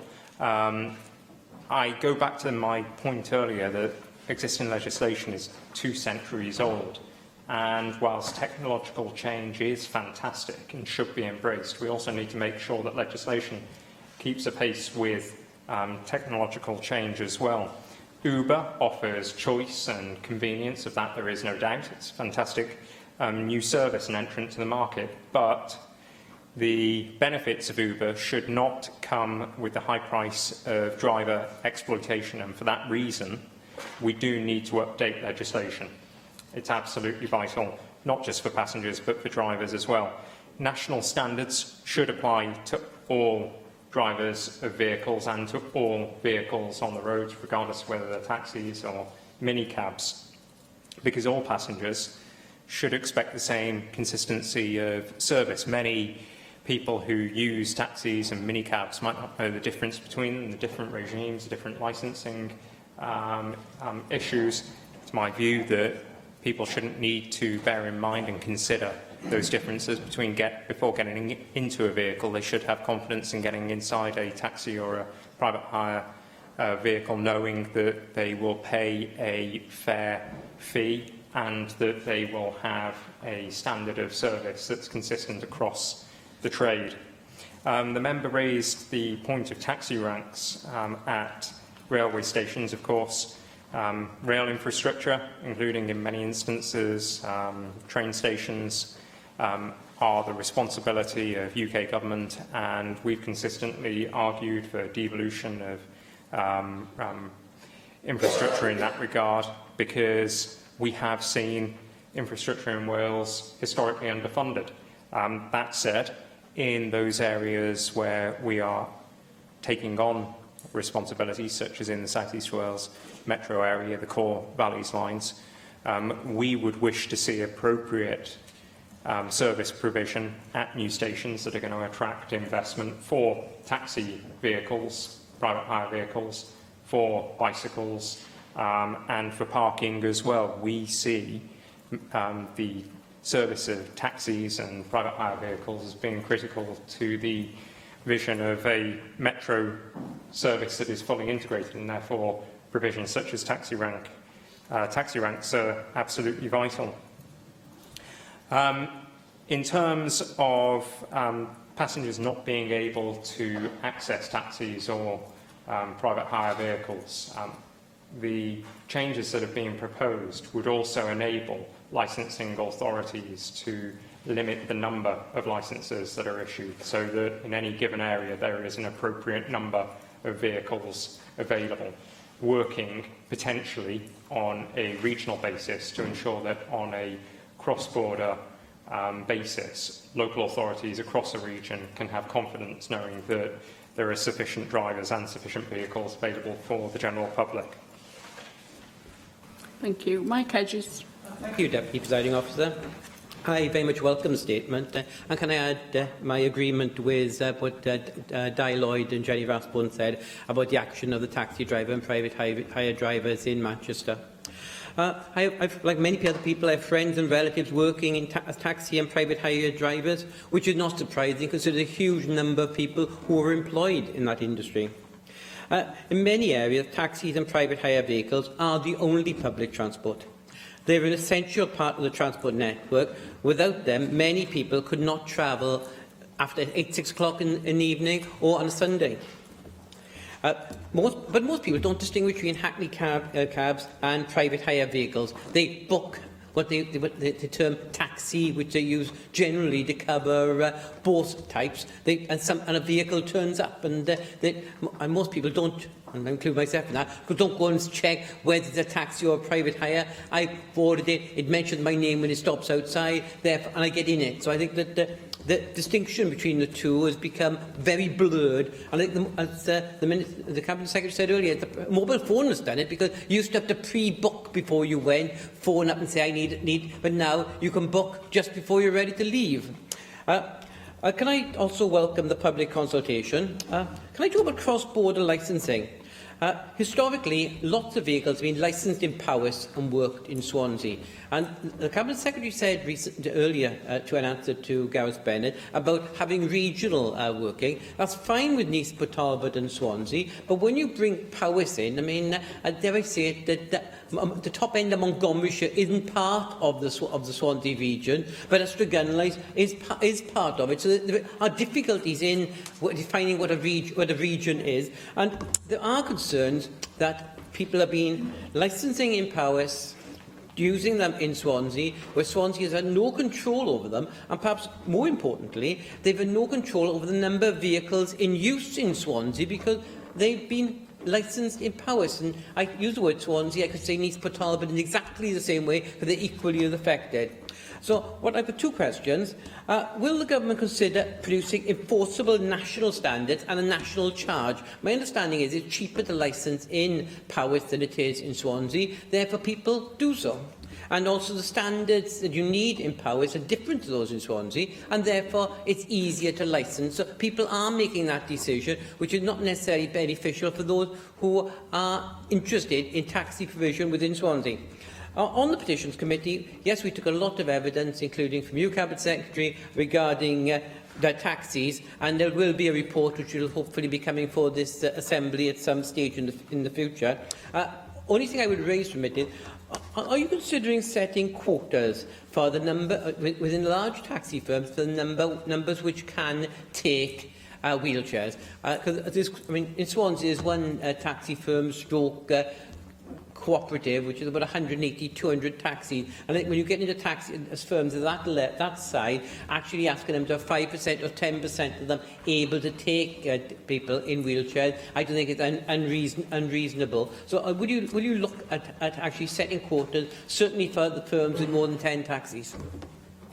Cabinet Secretary. Yeah, can I thank Mike Hedges for his two questions and for the contribution that he's made to this discussion. There are 9,200 drivers with licences operating across Wales. There are many more people who are employed in the sector, whether it be as telephone operators or within HR of the larger firms. And so it is an important contributor to the Welsh economy, particularly to the nighttime economy. And for that reason, I think it's important that we do give it sufficient time and consideration to ensure that there are high-quality standards supplied right across the length and breadth of Wales.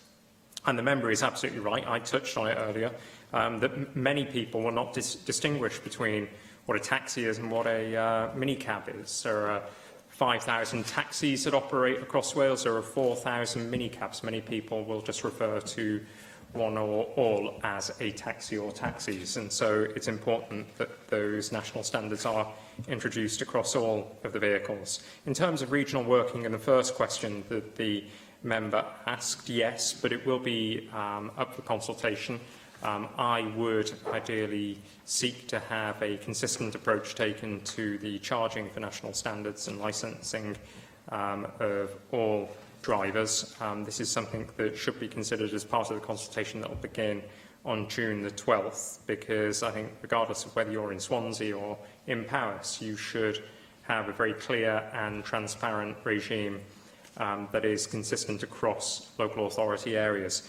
In regard to the second question and the provision for wheelchairs and whether quotas should be set, particularly for those companies that operate a minimum number of vehicles, again, we want to work with both the sector, with the industry and with passengers and with user groups. And so as part of the consultation, we'll be considering any views that are expressed in this regard. Finally, Susie Davis.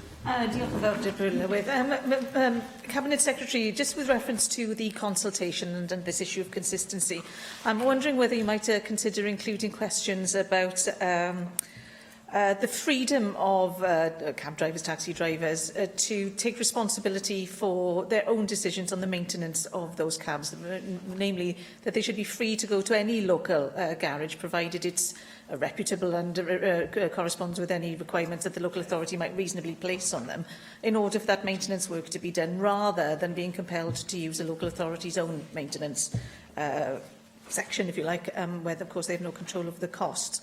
And then further, that local licensing authorities might be required to expressly explain why or whether they require drivers to have maintenance checks more frequently than the standard minimum. I have no objection to them doing that, but perhaps the drivers themselves would like to know why perhaps they're being asked to go for maintenance 4 times a year rather than 2, just by way of example. Thank you. Thanks, Susie Davis, for her questions, and say essentially the introduction of national standards is aimed at ensuring that vehicles are of a consistent quality right across Wales. And so whether it's twice a year or 4 times a year, I think what's crucially important is that vehicles are maintained properly into a very clear and transparent minimum standard, based not just on necessarily on how many times a year a car is maintained, but crucially on the number of miles that it's travelled in any given period.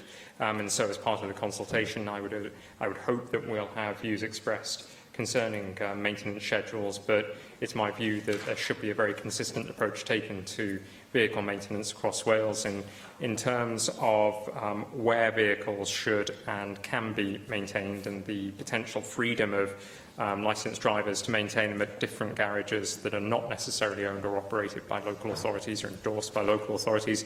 Again, I'd very much welcome observations and comments on this particular point.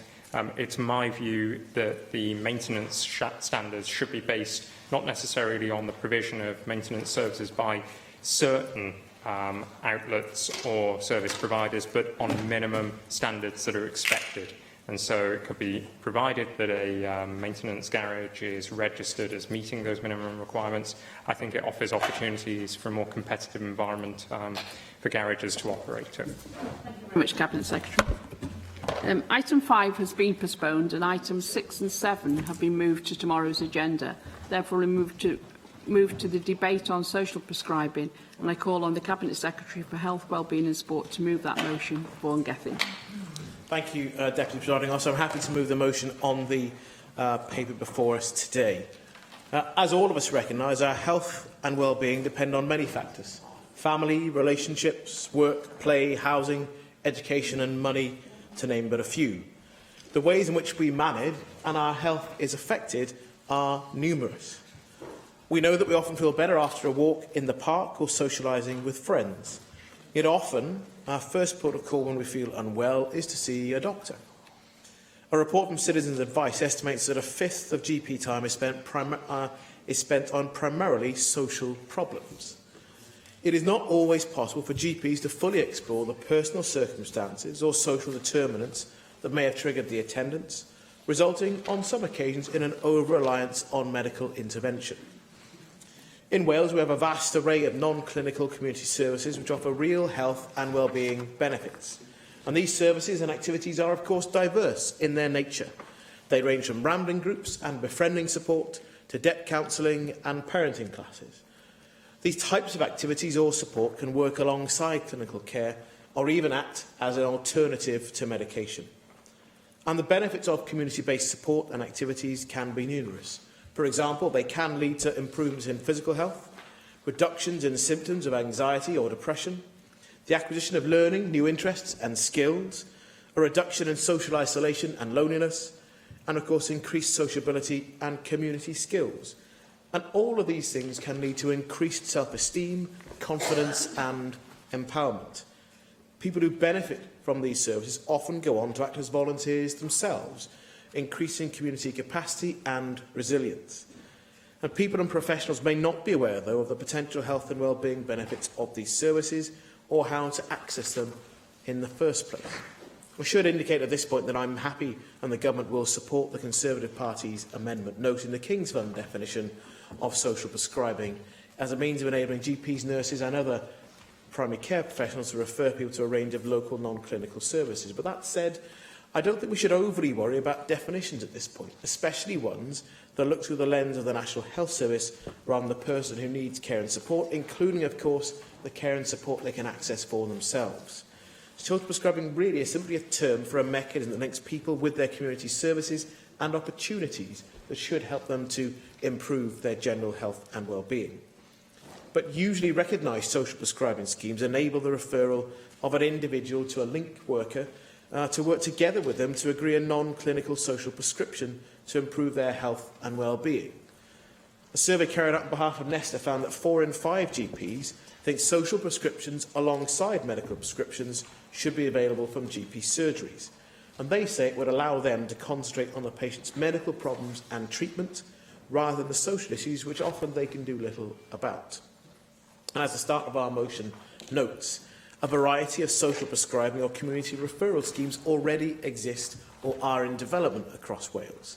They're an important intervention in their own right and can help support people to take responsibility for their own health by accessing that community-based support and reduce reliance on statutory services. And of course, the National Exercise Referral Scheme is one of the best known such schemes. It's a Welsh Government-funded scheme delivered by Public Health Wales. And it's been developed to standardise exercise referral opportunities across all local authorities and health boards here in Wales. The scheme has successfully supported clients with a chronic condition or who are at risk of developing chronic disease.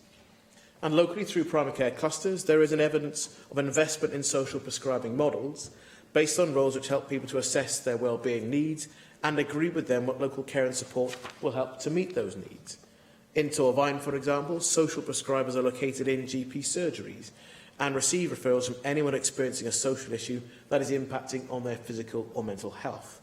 And the patient has the opportunity to tell their whole story, sometimes for the first time, and to work with the social prescriber to decide how best to resolve those issues. And after the recognised success of North Torfaen social prescriber, the scheme was extended to South Torfaen in January this year.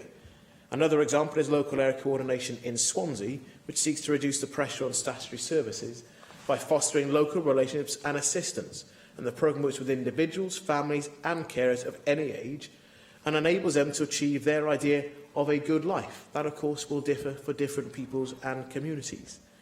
The programme provides information and advice to anyone who accesses it. It also provides more in-depth one-to-one input to people who might be older, disabled or have mental health problems or be excluded in some way. And there are, of course, other examples across Wales of programmes which link people to the local non-clinical services they need.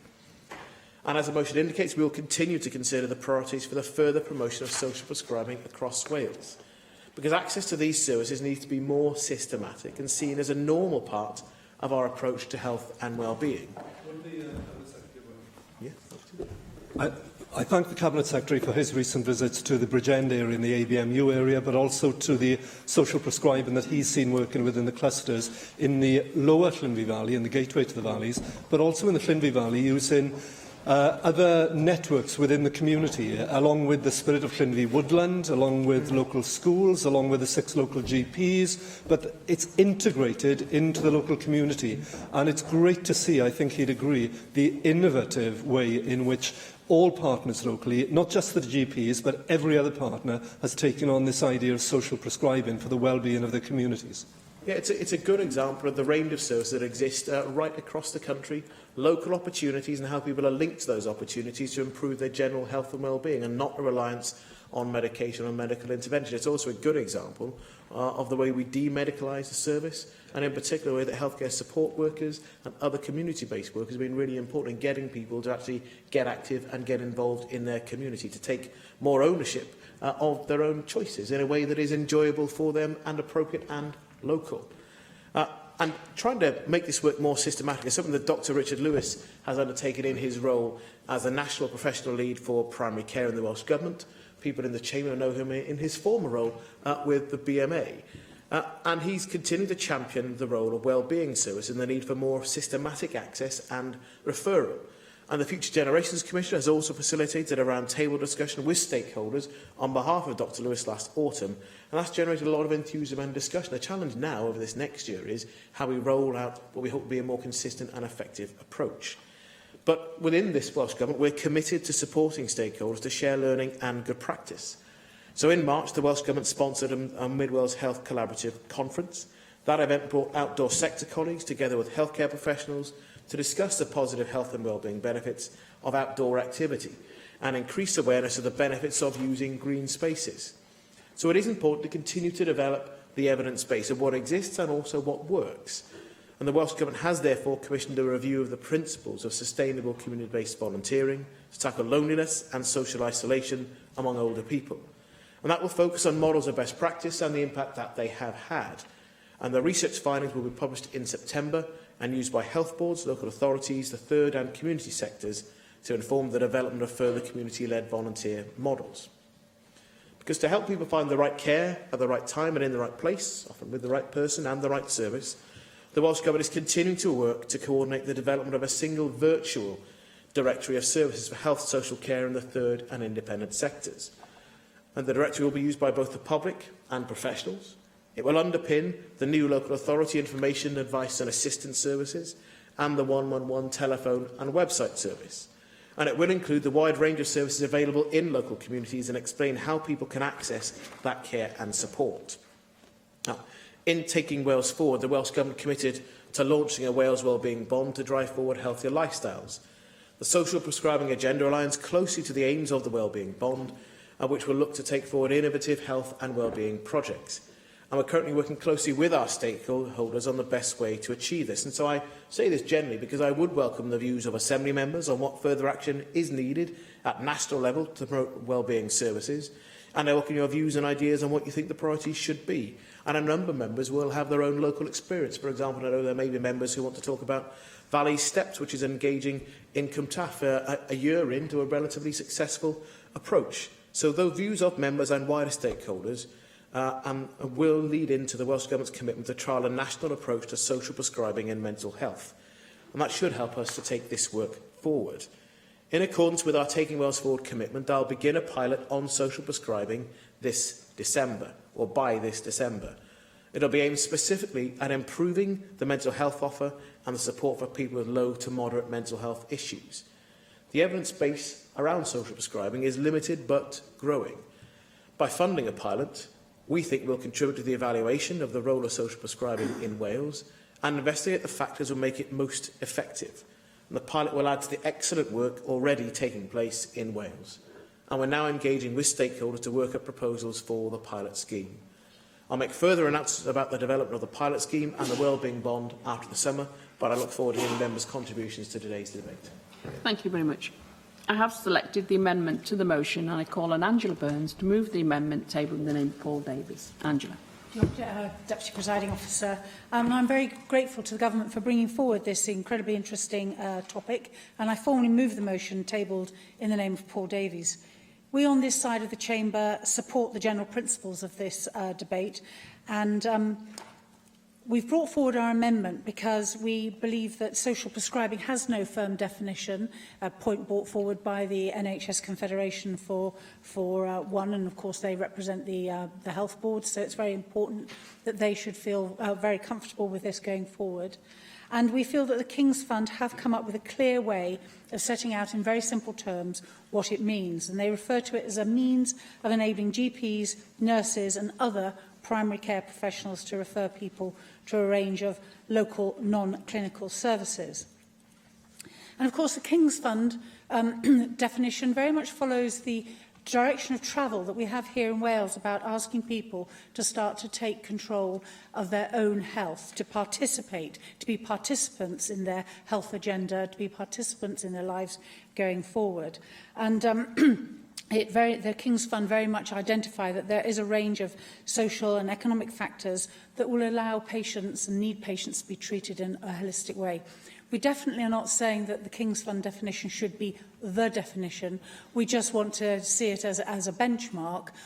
It's what the English NHS have looked at, it's what the Scottish NHS have looked at, because we need to have somewhere where we can start developing our own version of social prescribing. And I'm delighted that you're going to be funding a trial to go forward on how social prescribing works.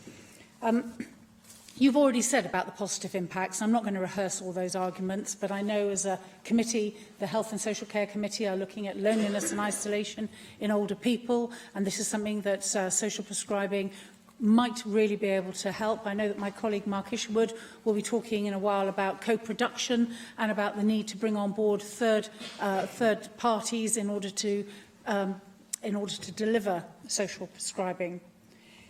But I just particularly wanted to cleave to one of the points of your original motion, where you say to consider, you would like us to consider priorities for further promotion of social prescribing. And I would like to make two suggestions to you.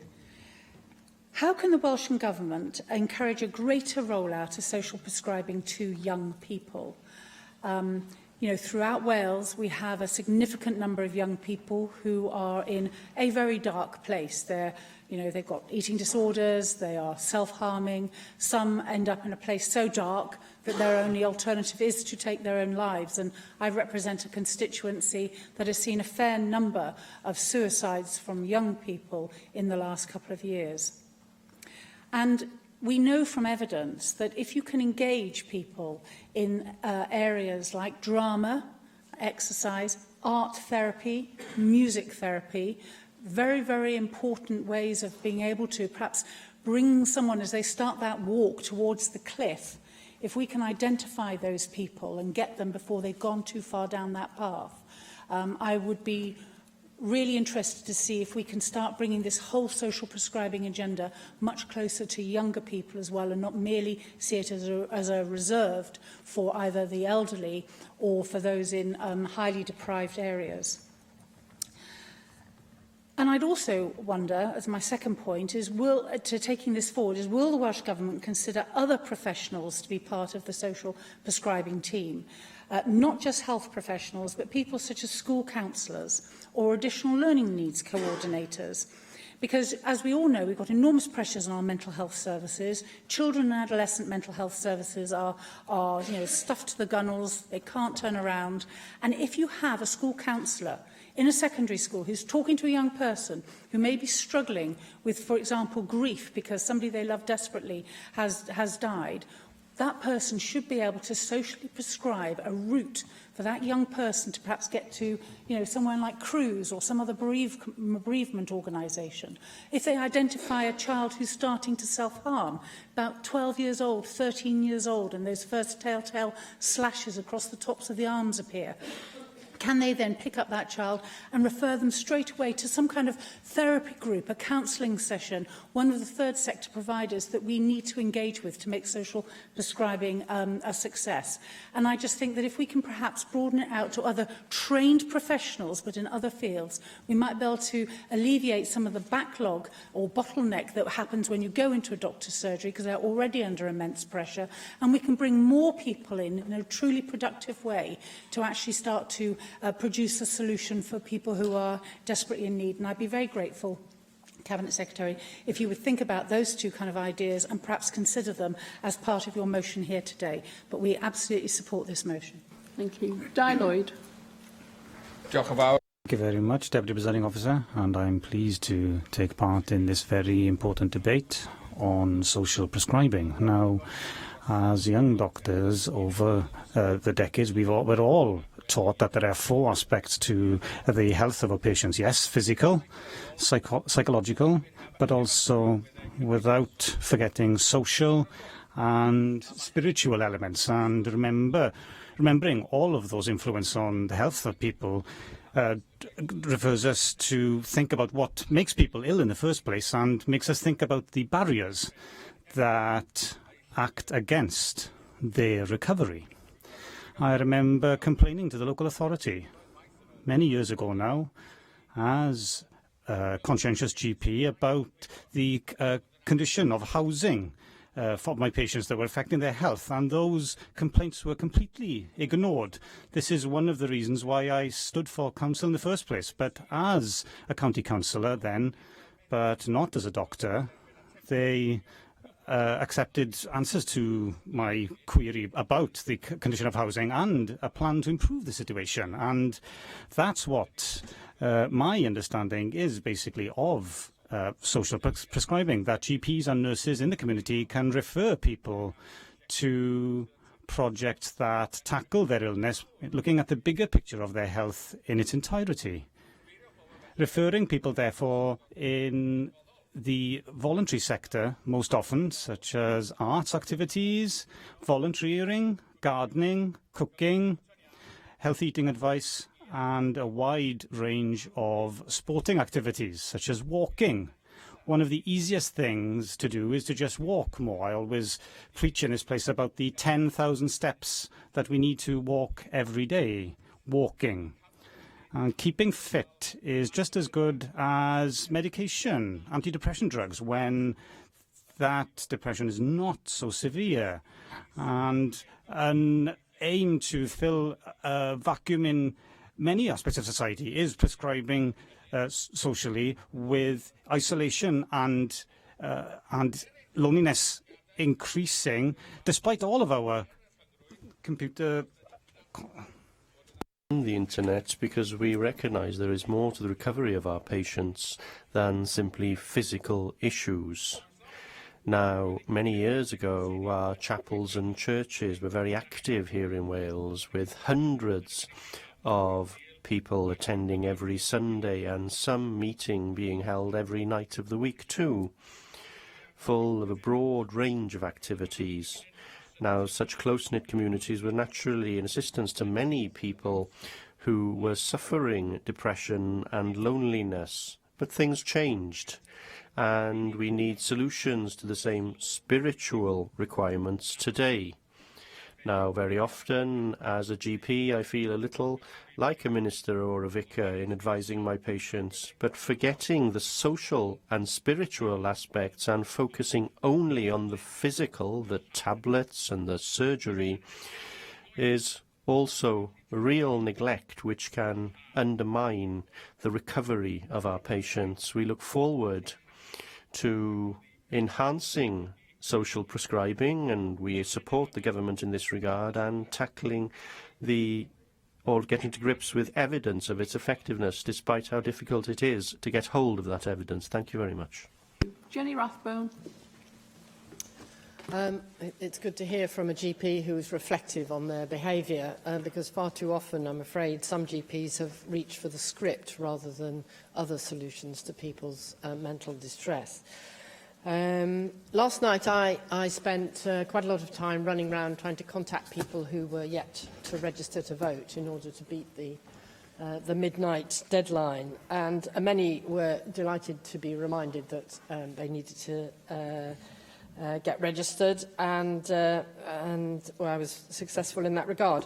But I also met other people who disturbed me quite a lot. I've met them before. These are people who say, no, I'm not interested in registered to vote, because I'm absolutely not interested in voting, because they're all the same. Whatever happens, there'll be no difference to my life. And these are people who are so far away from engaging with society and making any sort of positive contribution that it's really quite disturbing. That is potentially quite dangerous as well. These are not people who are busy working hard to make ends meet for their family. They're generally people who've completely fallen out of the workforce, and in some cases will have no more than a cursory acquaintance with the workforce throughout their lifetime. I'm not a Liberal on this matter. I do not think we should tolerate people living off the state and not being required to contribute anything back. It's bad for them and it's bad for the whole of society. We, of course, have to support people who fall out of the workplace because of some personal crisis. 1 in 4 of us will undergo a significant mental illness in our lifetime, and employers are not always adept at or indeed sympathetic to their situation. Losing your job or having a baby can mean you're out of the workforce for a considerable time, and not surprisingly, people lose their self-confidence, in some cases become agoraphobic, unable to tolerate being outside in open spaces or in unpredictable situations. In other scenarios, as the Cabinet Secretary has described, people end up using out-of-hours services as a prop for their pain, which is neither appropriate for actually helping them feel better about themselves, but is also clogging up emergency services for those who do need them. So I was very interested to attend the frequent attenders multidisciplinary team that's operating across Cardiff and the Vale. They look at the top 20 attenders in A&E, out of hours, and at the GP surgery for that month, and they get prescribed tailored services to meet their particular needs. And it is really very, very impressive what the outcomes are. 80% of these people get back on their feet and resume their normal existence, and are no longer an inappropriate burden on emergency services. Now, it's communities first who often take the lead on getting people referred to them, who lay on well-being courses, confidence building, living life to the full, social support networks, whether it's gardening or cookery clubs, and generally, as is under the King's Fund definition, there's often a link worker involved. And I suppose one of the key questions for the government is really what will happen once Communities First fades away. Who are going to be the link workers who need to be there to guide the individual through social situations that they find difficult, and to support the rest of the people involved in that social group to know that there will be support available if things become difficult. I think Angela Burns has made some interesting comments about the role of the third sector in this regard, but there does need to clearly be statutory services having some oversight over this as well. I just wanted lastly to say my concern about the challenges facing young people at the moment. The statistics I received yesterday from some of the employment link workers working in Communities First areas are really quite frightening. In Cardiff North and East, there are 166 Year 11 young people who are 16 and are about to do whatever exams they're going to do. They have no destination next year. They do not yet know where they're going to be next year, and we need to ensure that they're not NEETs. And a further word of warning is that there are 86 people from the last cohort who would be Year 12s if they were still in education, who are completely unaccounted for. We do not know what is happening to these people. Hopefully some of them are gainfully employed, but others are completely missing. So we need to roll out social prescribing to ensure that everybody is given the opportunity to make a contribution and is gradually being moved towards enabling them to stand on their own 2 feet. Thank you. Mark Isherwood. Well, social prescribing is a core element of the co-production revolution, and the fact that the Welsh Government has tabled this debate shows that we've come a long way since I first led an Assembly debate on co-production to a lukewarm response. This is about moving from the medical model, which sees illness or disability as the problem, to the social model of disability and the right to independent living, emphasising that people are disabled by society, not themselves, that we must work together to tackle the barriers to access and inclusion for all, and that everyone must be allowed independence, choice and control in their lives. This is about doing things differently, moving from a needs-based approach to strength-based development, to helping people in communities, young and old, identify the strengths they already have in order to tackle the root problems preventing them from reaching their potential. As the Welsh NHS Confederation states, engaging the public and patients and co-production means developing and implementing a national programme with an agreed timescale across government, which identifies actions for all public services to take to engage public and patients in living healthier lives. The King's Fund definition referred to says that social prescribing or community referral is a means of enabling GPs, nurses and other primary care professionals to refer people to a range of local non-clinical services. As they say, this is designed to support people with a wide range of social, emotional or practical needs, and many schemes are focused on improving mental health and physical well-being. This can involve a variety of activities which are typically provided by voluntary and community sector organisations, including volunteering, arts activities, group learning, gardening, befriending, cookery, healthy eating advice and a range of sports and physical activity, involving a link worker, as Jenny indicated, who works with people to access local sources of support. A study into social prescribing project in Bristol found improvements in anxiety levels and in feelings about general health and quality of life. A study of a scheme in Rotherham found reductions in NHS use in terms of accident and emergency attendance, outpatient appointments and inpatient admissions.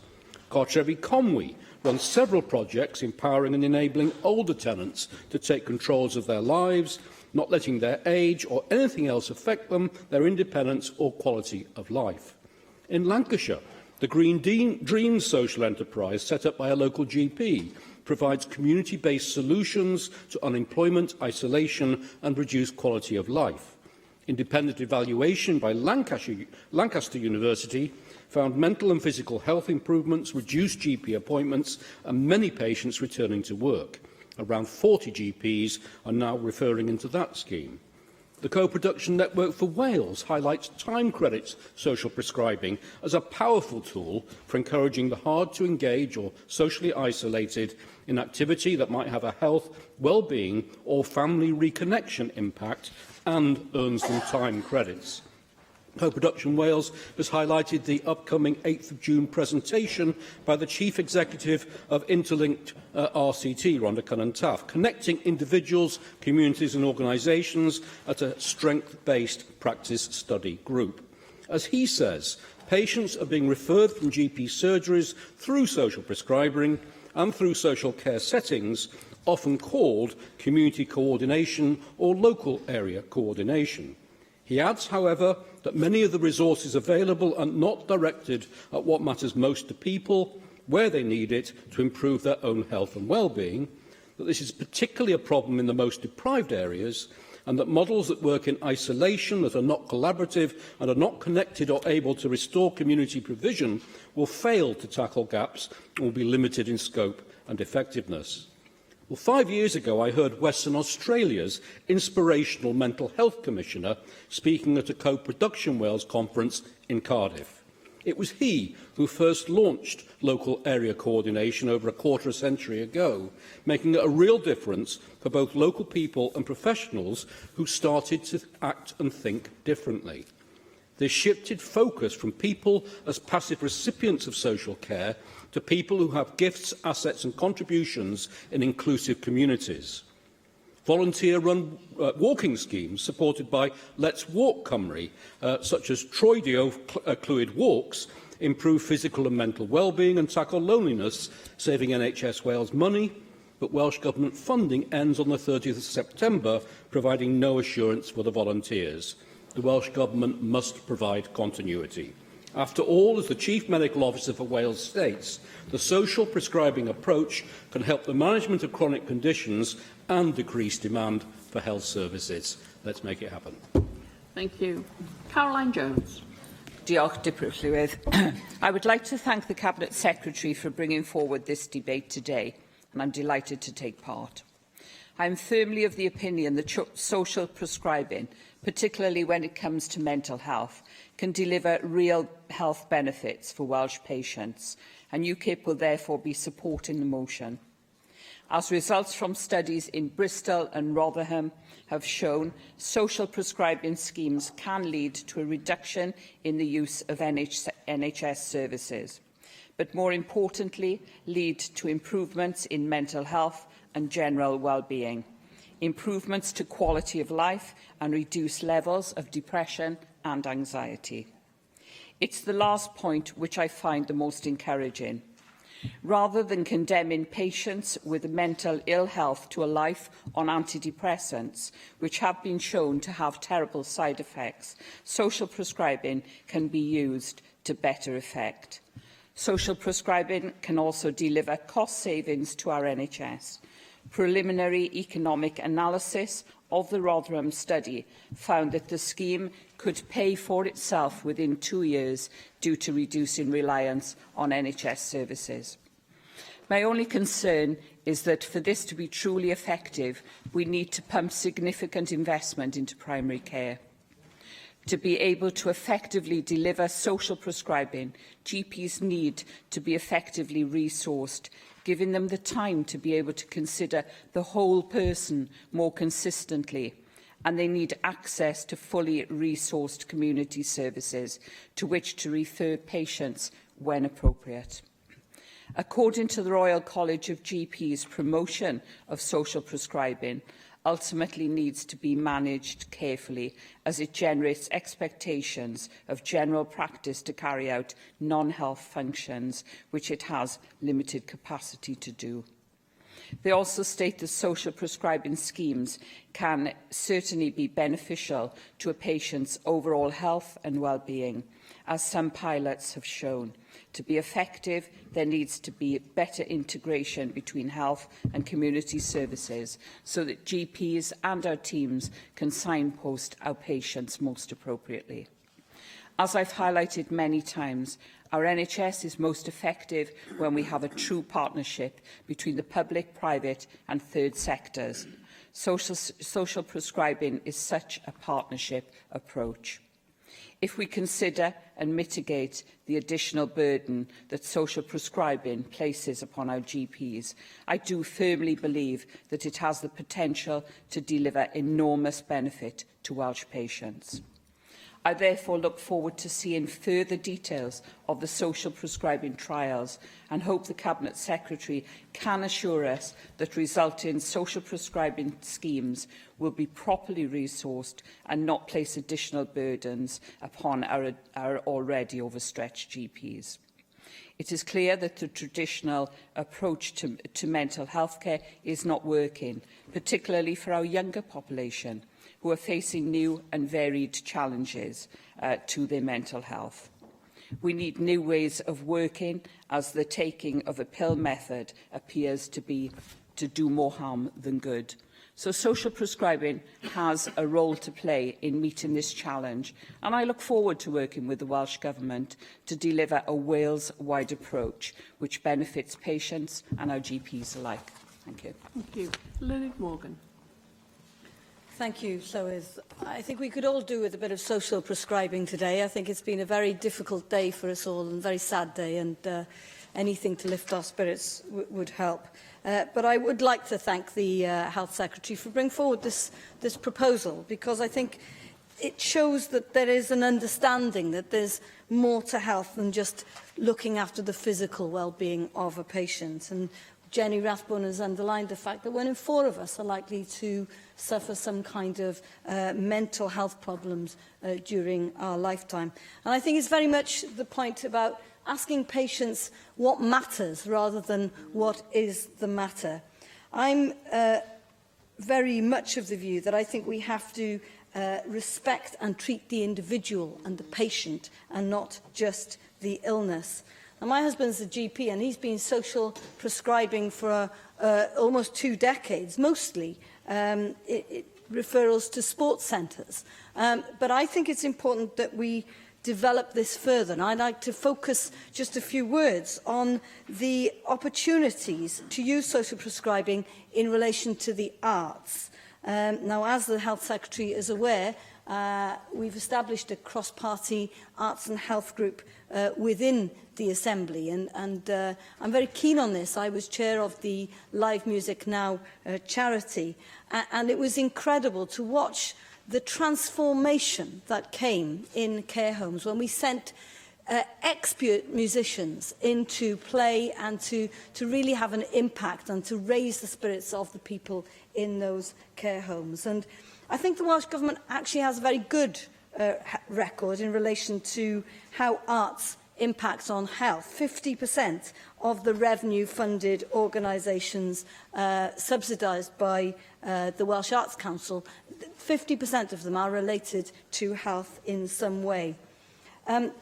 I look forward to welcoming the Cabinet Secretary to the next meeting of that cross-party group, where we'll be making a presentation to him and asking him to support the efforts to build a more robust evidence base to support arts and health in Wales. There is a huge amount of work, as I say, being undertaken already. The Welsh Arts Council is already in the process of collating the work that is already being done in Wales. And there needs to be, I think... Sure. Thank you. I was just rather hoping that in your role as chair of that cross-party group, you might also perhaps look at the role of art and music therapy for younger people, because at the stage of their life where they are, they need a course correction very often.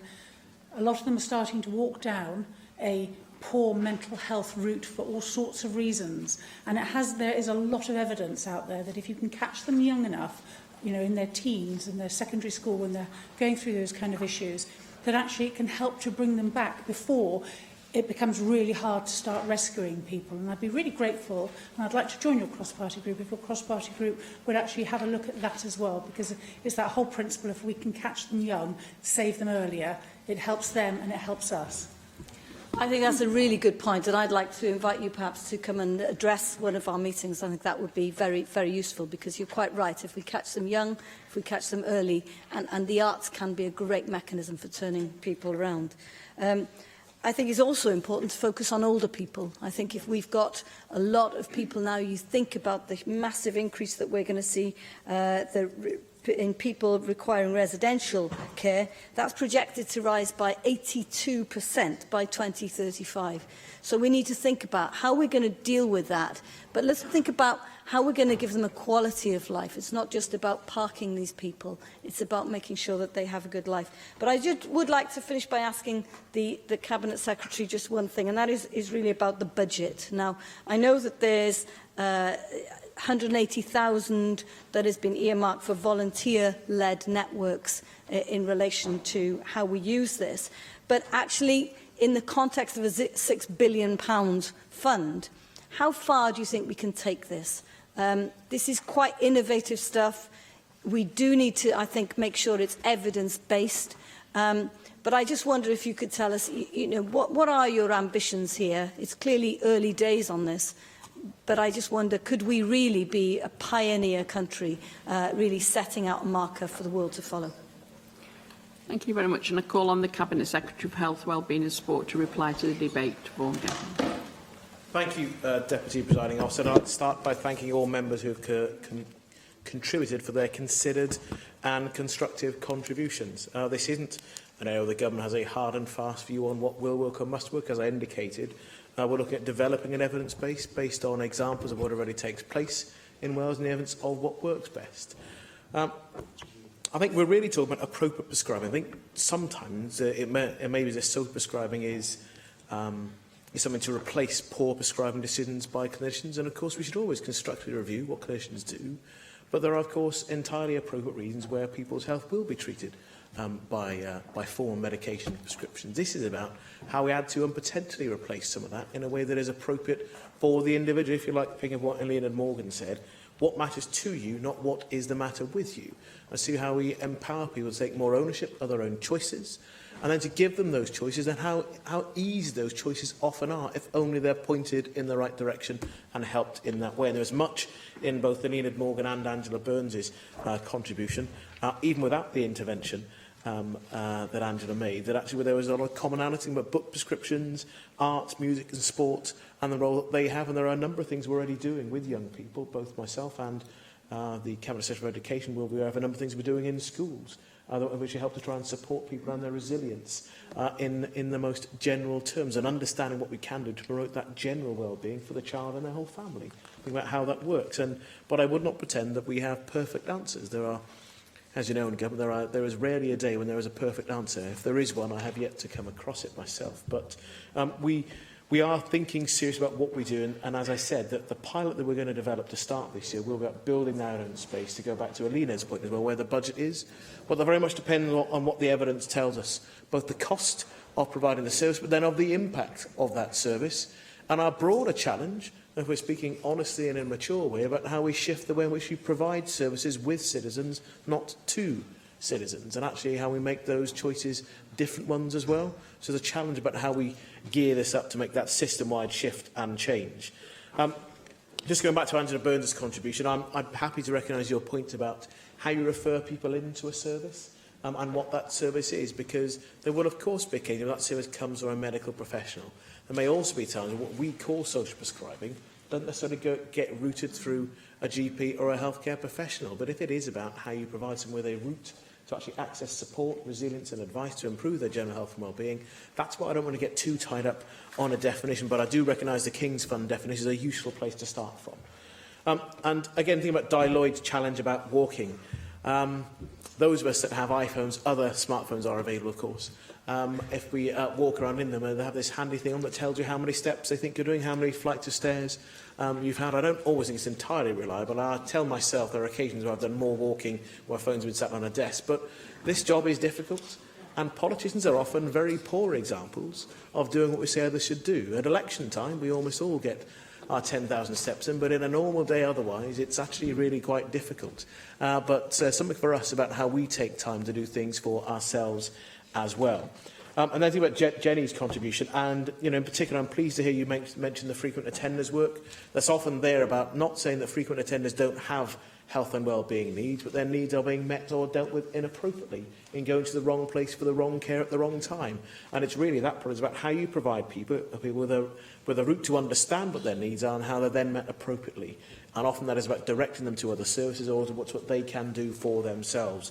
And I'm particularly pleased that you highlighted the cross-government challenge that we have. Good health and well-being is not just an issue for the health service. It is absolutely an issue that goes into education, it goes into housing, it goes into the economy, in virtually every area covered in ministerial portfolios. And also thinking back to my previous life when I was in employment law about the links between health, well-being and work. And to finally, in terms of some of the other points made by both Mark Isherwood and Caroline, we recognise, as I said earlier, the broader benefits of this approach, and in particular the importance of the third and independent sectors in helping us to get this right. So I'm really pleased about the constructive debate that we've had. I look forward to developing our approach to social prescribing in Wales and to further raise awareness of the health and social benefits that it can bring. I ask people to support the motion and the amendments, and I look forward to reporting back to members in due course on the work that we will undertake in the pilot and development approach here in Wales. Thank you very much. The proposal is to agree Amendment 1. Does any member object? Therefore, Amendment 1 is agreed in accordance with Standing Order 12.36, and so the proposal is to agree the motion as amended. Does any member object? Therefore, that motion as amended is agreed, and that brings today's proceedings to a close. Thank you.